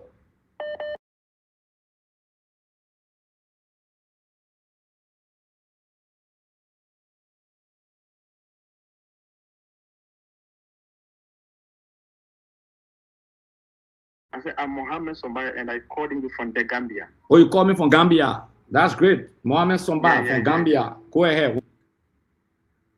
Yeah, General, thank you so much for the topic on the discussion. You know, I can assure you, if Unity Party, whenever you criticize them, you are, they can use like some profane language to say, you stupid, you like this. But if you can put it on your page tomorrow, on your Facebook page tomorrow, you say, you are, a Unity partisan now. You are no more supporting CDC. You will see how Unity Party will refer to you.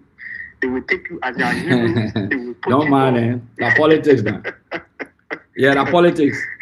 But thank you so much for the topic. Thank you so much. Thank you very much from the Gambia. Yeah, thank you very much. Yeah, we'll take 5 more calls and we'll call it a day. We got to call it a day, my people. The calls keep coming in. We got to call it a day. And I can understand the call keeps coming in. Please, the calls are coming in a lot. Hello, your name, where you calling from? Yeah, General, this is Mr. James Kopulo Benny Flomo calling from Accra, Ghana. From Accra, Ghana?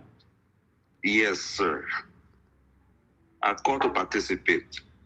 I want to say thank you so much, General. Look, the General we knew 2005. This is the General speaking today. The General we knew 2011. This is the Akara's grade. We can see it in you. It's coming up. What I will say tonight, General, please, let us continue. Let us keep the fire burning. We should not sit and allow these bookers to treat our people the way they are treating them. We should not sit and allow it. And I encourage all citizens, let us share the show. This is our own.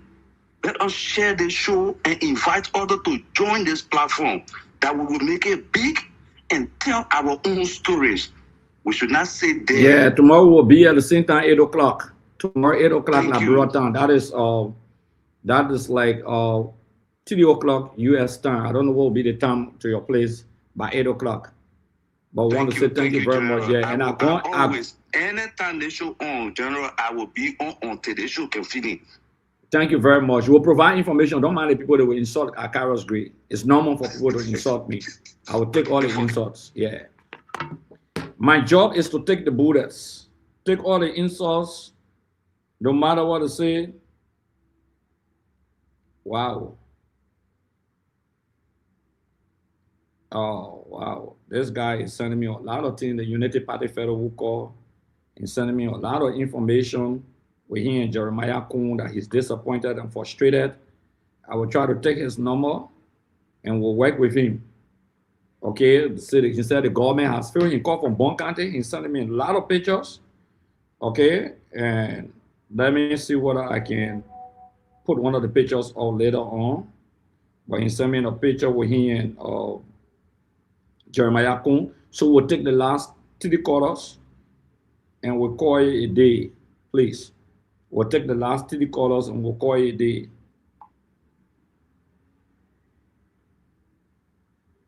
Yeah. The guy name is Abraham Dukley. He says he's the district mobilization chairman. It's just that I forgot about the district name in Bon County. Okay. So we'll take the last callers and then we'll call it a day. Let me get this caller. So we can call it a day. Somebody was calling. Let me see what I can call the person back. A lot of people have been calling. Let me see what I can call. Our international people today, I know it ain't easy. The local people dominated you on the WhatsApp no more. You're sorry.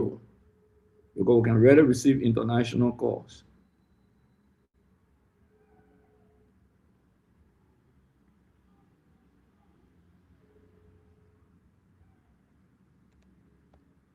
Yeah.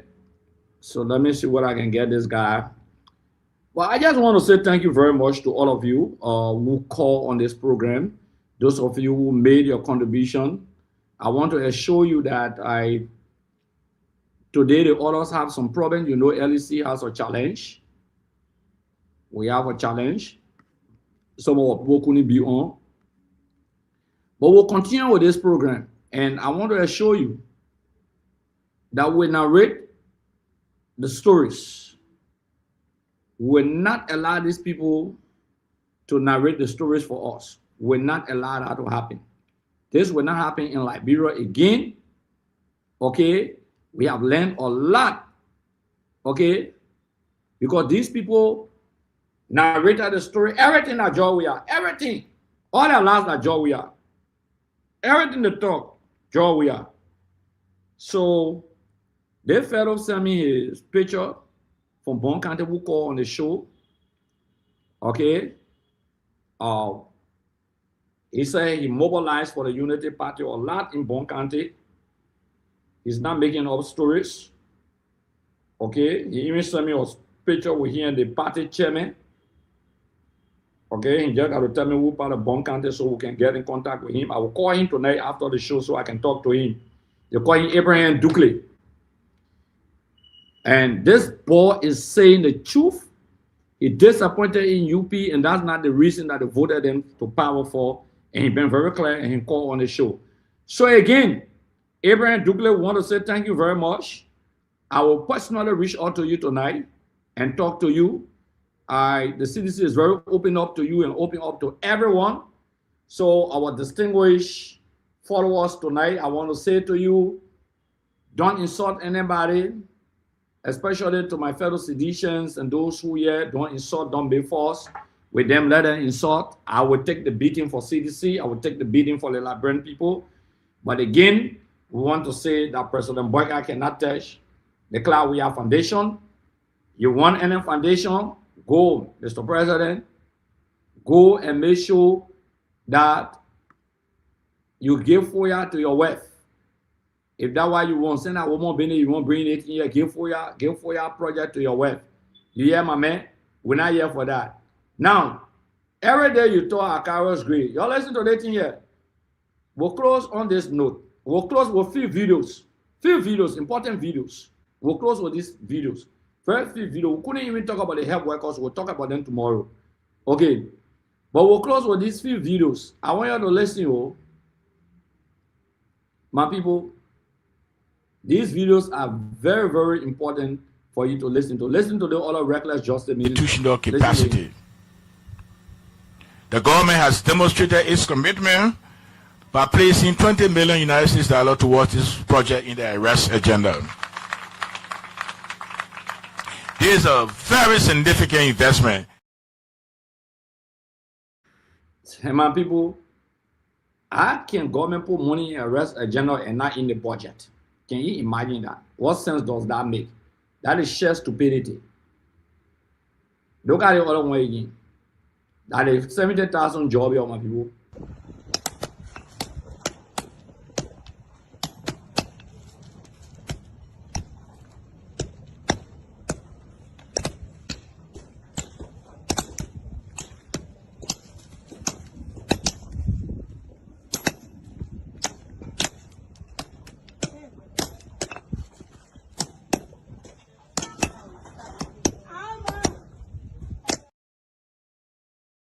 Y'all look at the children bossing rap. That is 70,000 jobs. Y'all see the music here. Anytime I play the music here, you can red touch me, my people. That was a drop from 35 to 35 US dollars. In action, we have created more than 70,000 jobs across. I can't stand no more, cause I'm a fool. I cannot go to school, cause no more money. I can't stand no more, cause I'm a fool.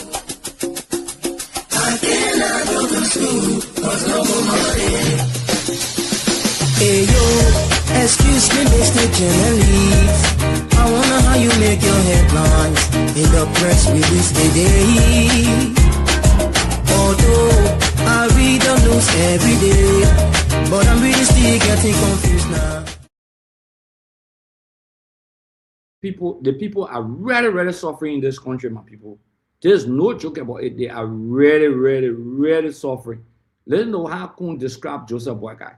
He knew all this, but they just took the old man and put trouble on. These things could happen behind the scenes. So I supported Joseph Boyka, knowing that by 2023 he'll be tired. Okay. Knowing that 2023 he'll be tired, he could have a good heart, everything good, but the brain is going down. You're not holding the end, you're moving down the hill. This is nature. My father, right now, I buy him pamper. Every day I gotta buy a pamper. There's a man who bought me pamper before. I'm buying pamper now because the time has reached.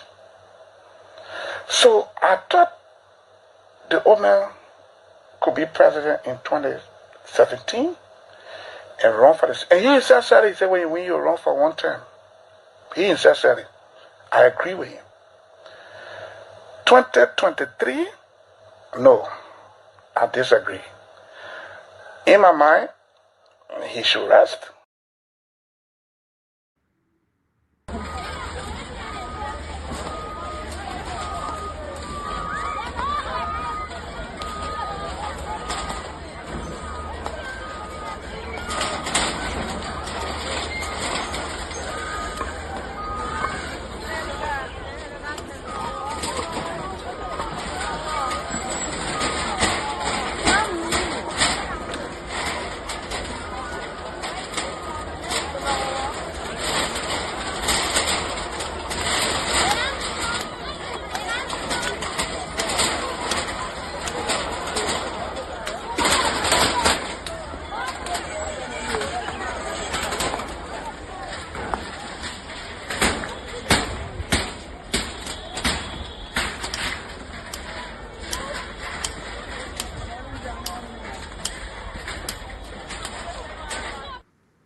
My people, yeah, man.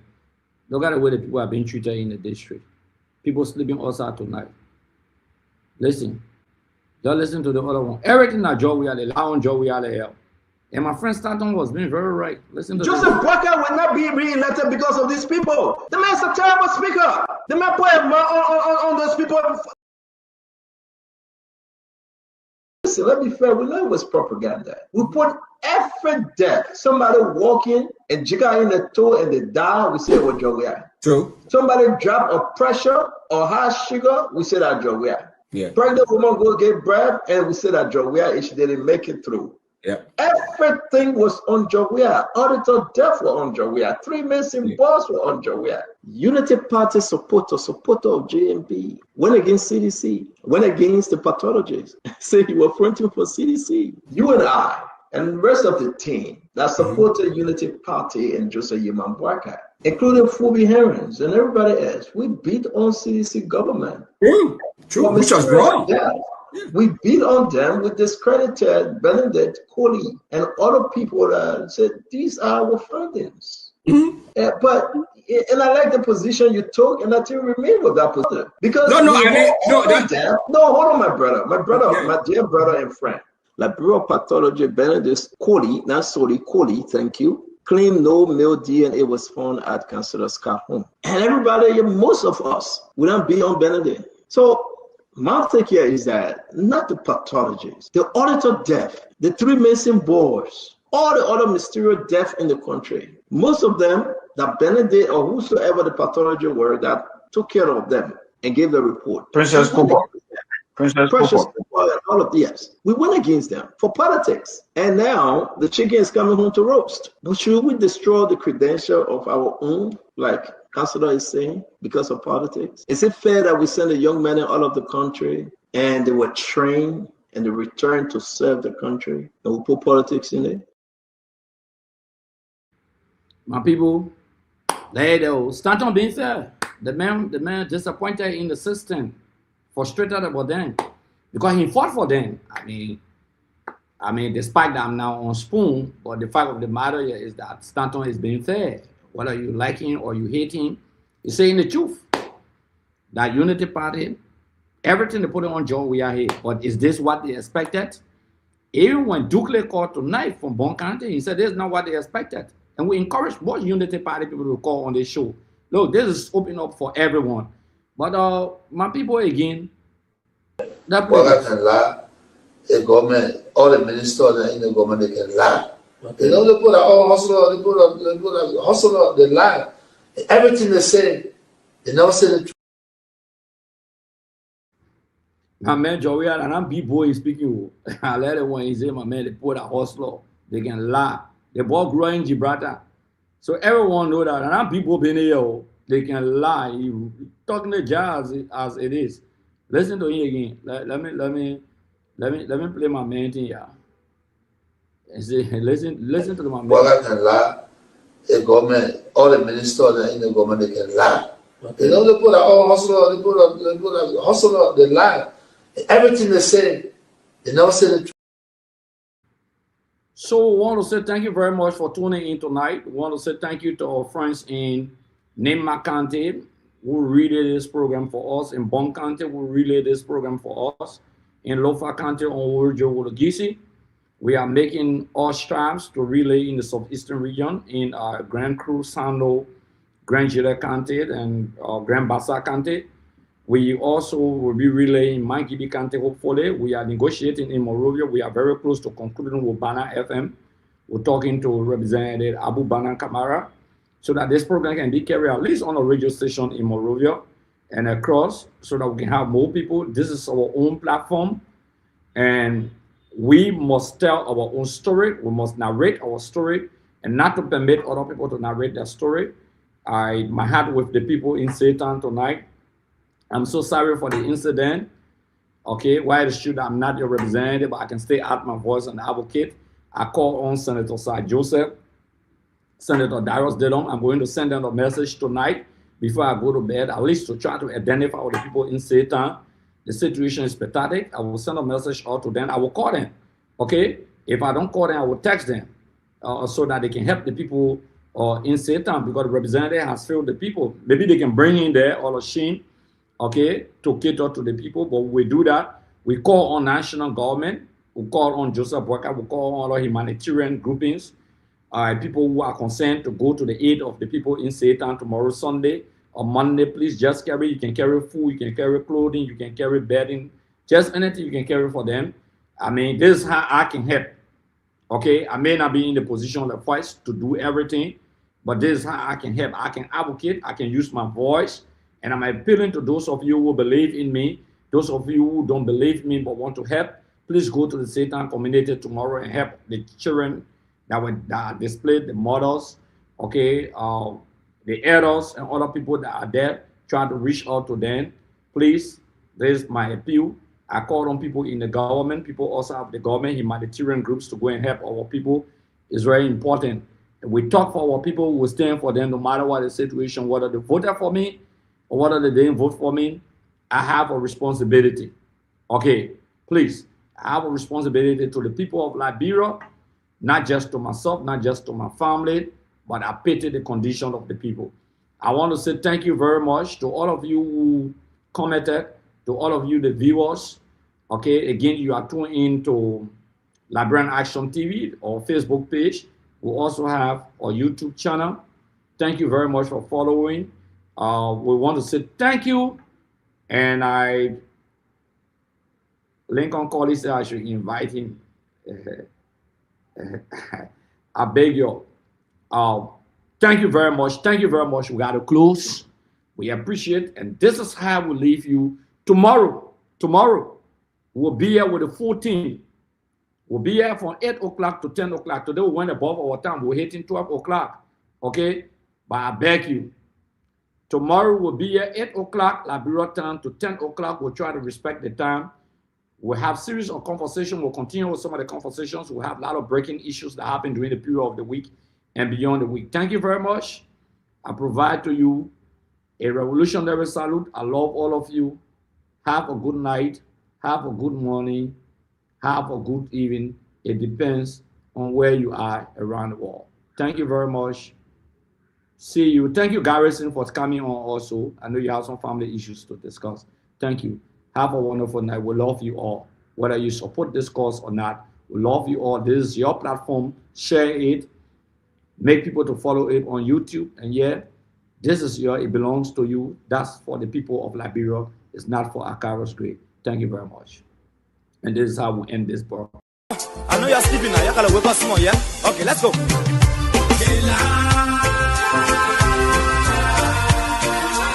people who us, the people lie to us, the government betray us, so much. I said they lie. The people who us, the people lie to us. The government betray us. They can lie, they can steal, they will not. I said we tired with their lies. We tired with their promises. that left us to all our damages. We tired with that speech they preach indeed, and now unique they deceive us. The thing we saw, it frustrate us. So why can't you lie? Why can't you steal? Why can't you allow the citizens to be? You see, we just tell you that why we vote tell you. But you fool us, you screw us, you use us and later on abuse us. So why? The government should lie. Why? But that's the question that we ask.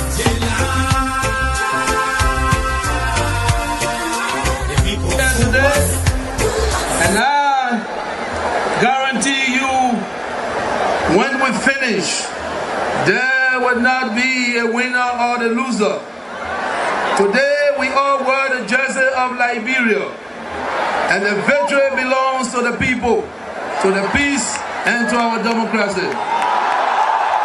As we begin to build upon the foundation of this new Liberia, I, George Fokke Klonjrade Bakugbe Tape Malewia, the new president, will first give thanks and praises to the Almighty God for the blessing He has bestowed upon our country. And I say, my people, thank you,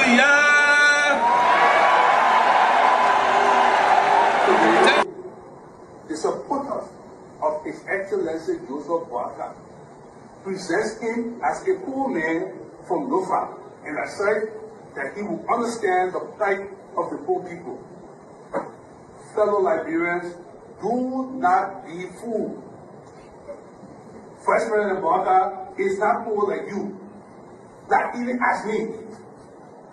As Vice President, his office received more money. His office received more money from the government budget than any other vice president has received in Liberia's history. He has enjoyed some of the best and most lucrative government jobs.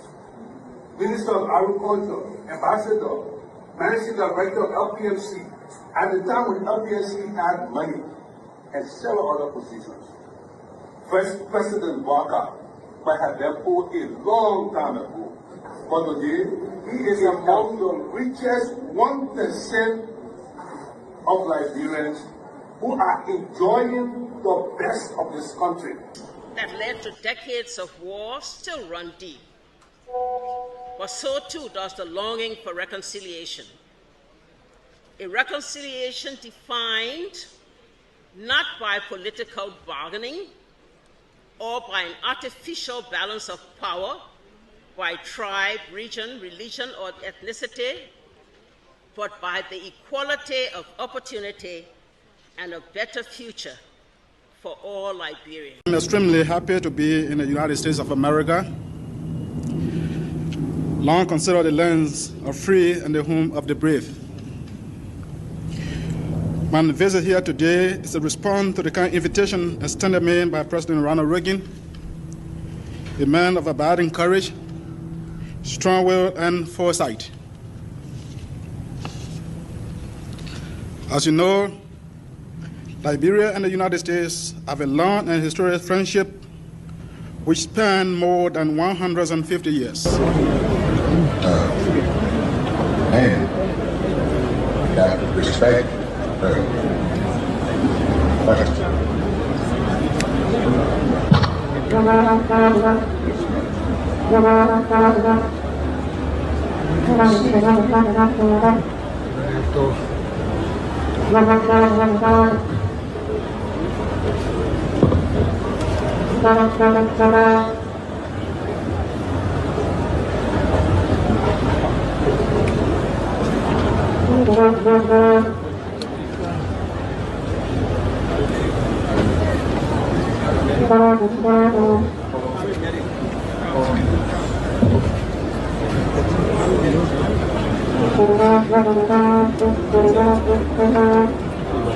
What I call sort of vicious lie about the fact that Mr. Kobe is gay and will bring gay lifestyle to Liberia is complete bullshit.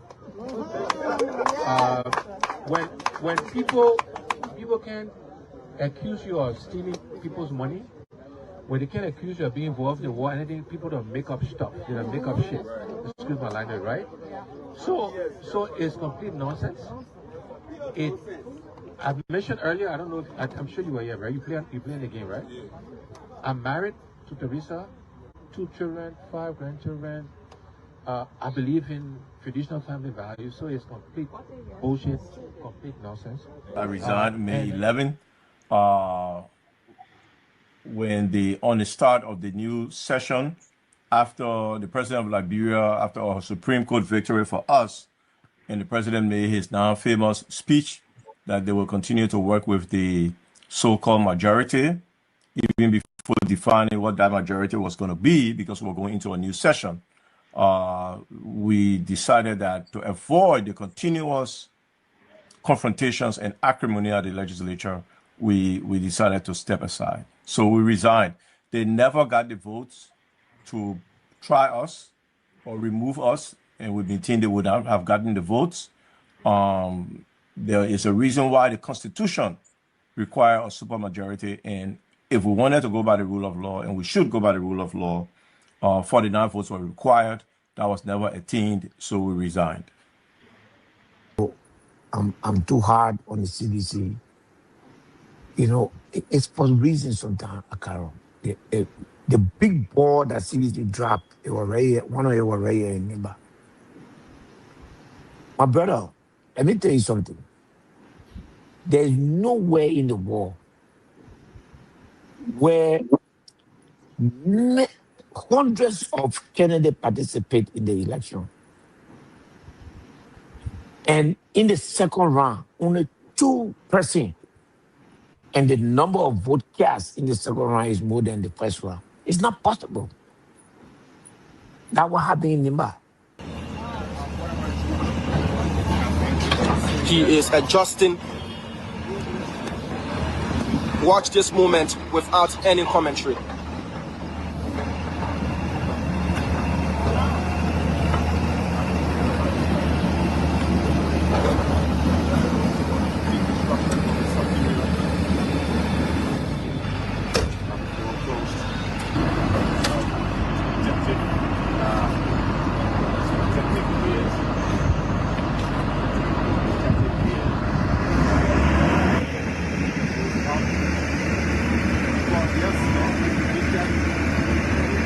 It's going down.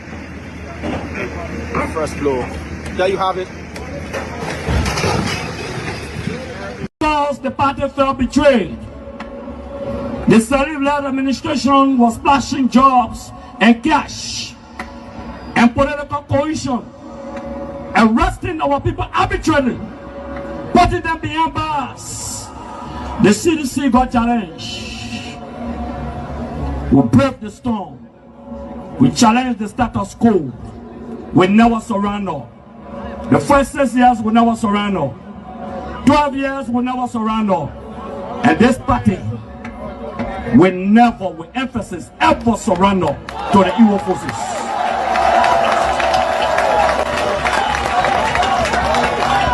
By 2011, 3 of our soldiers were executed on this party ground.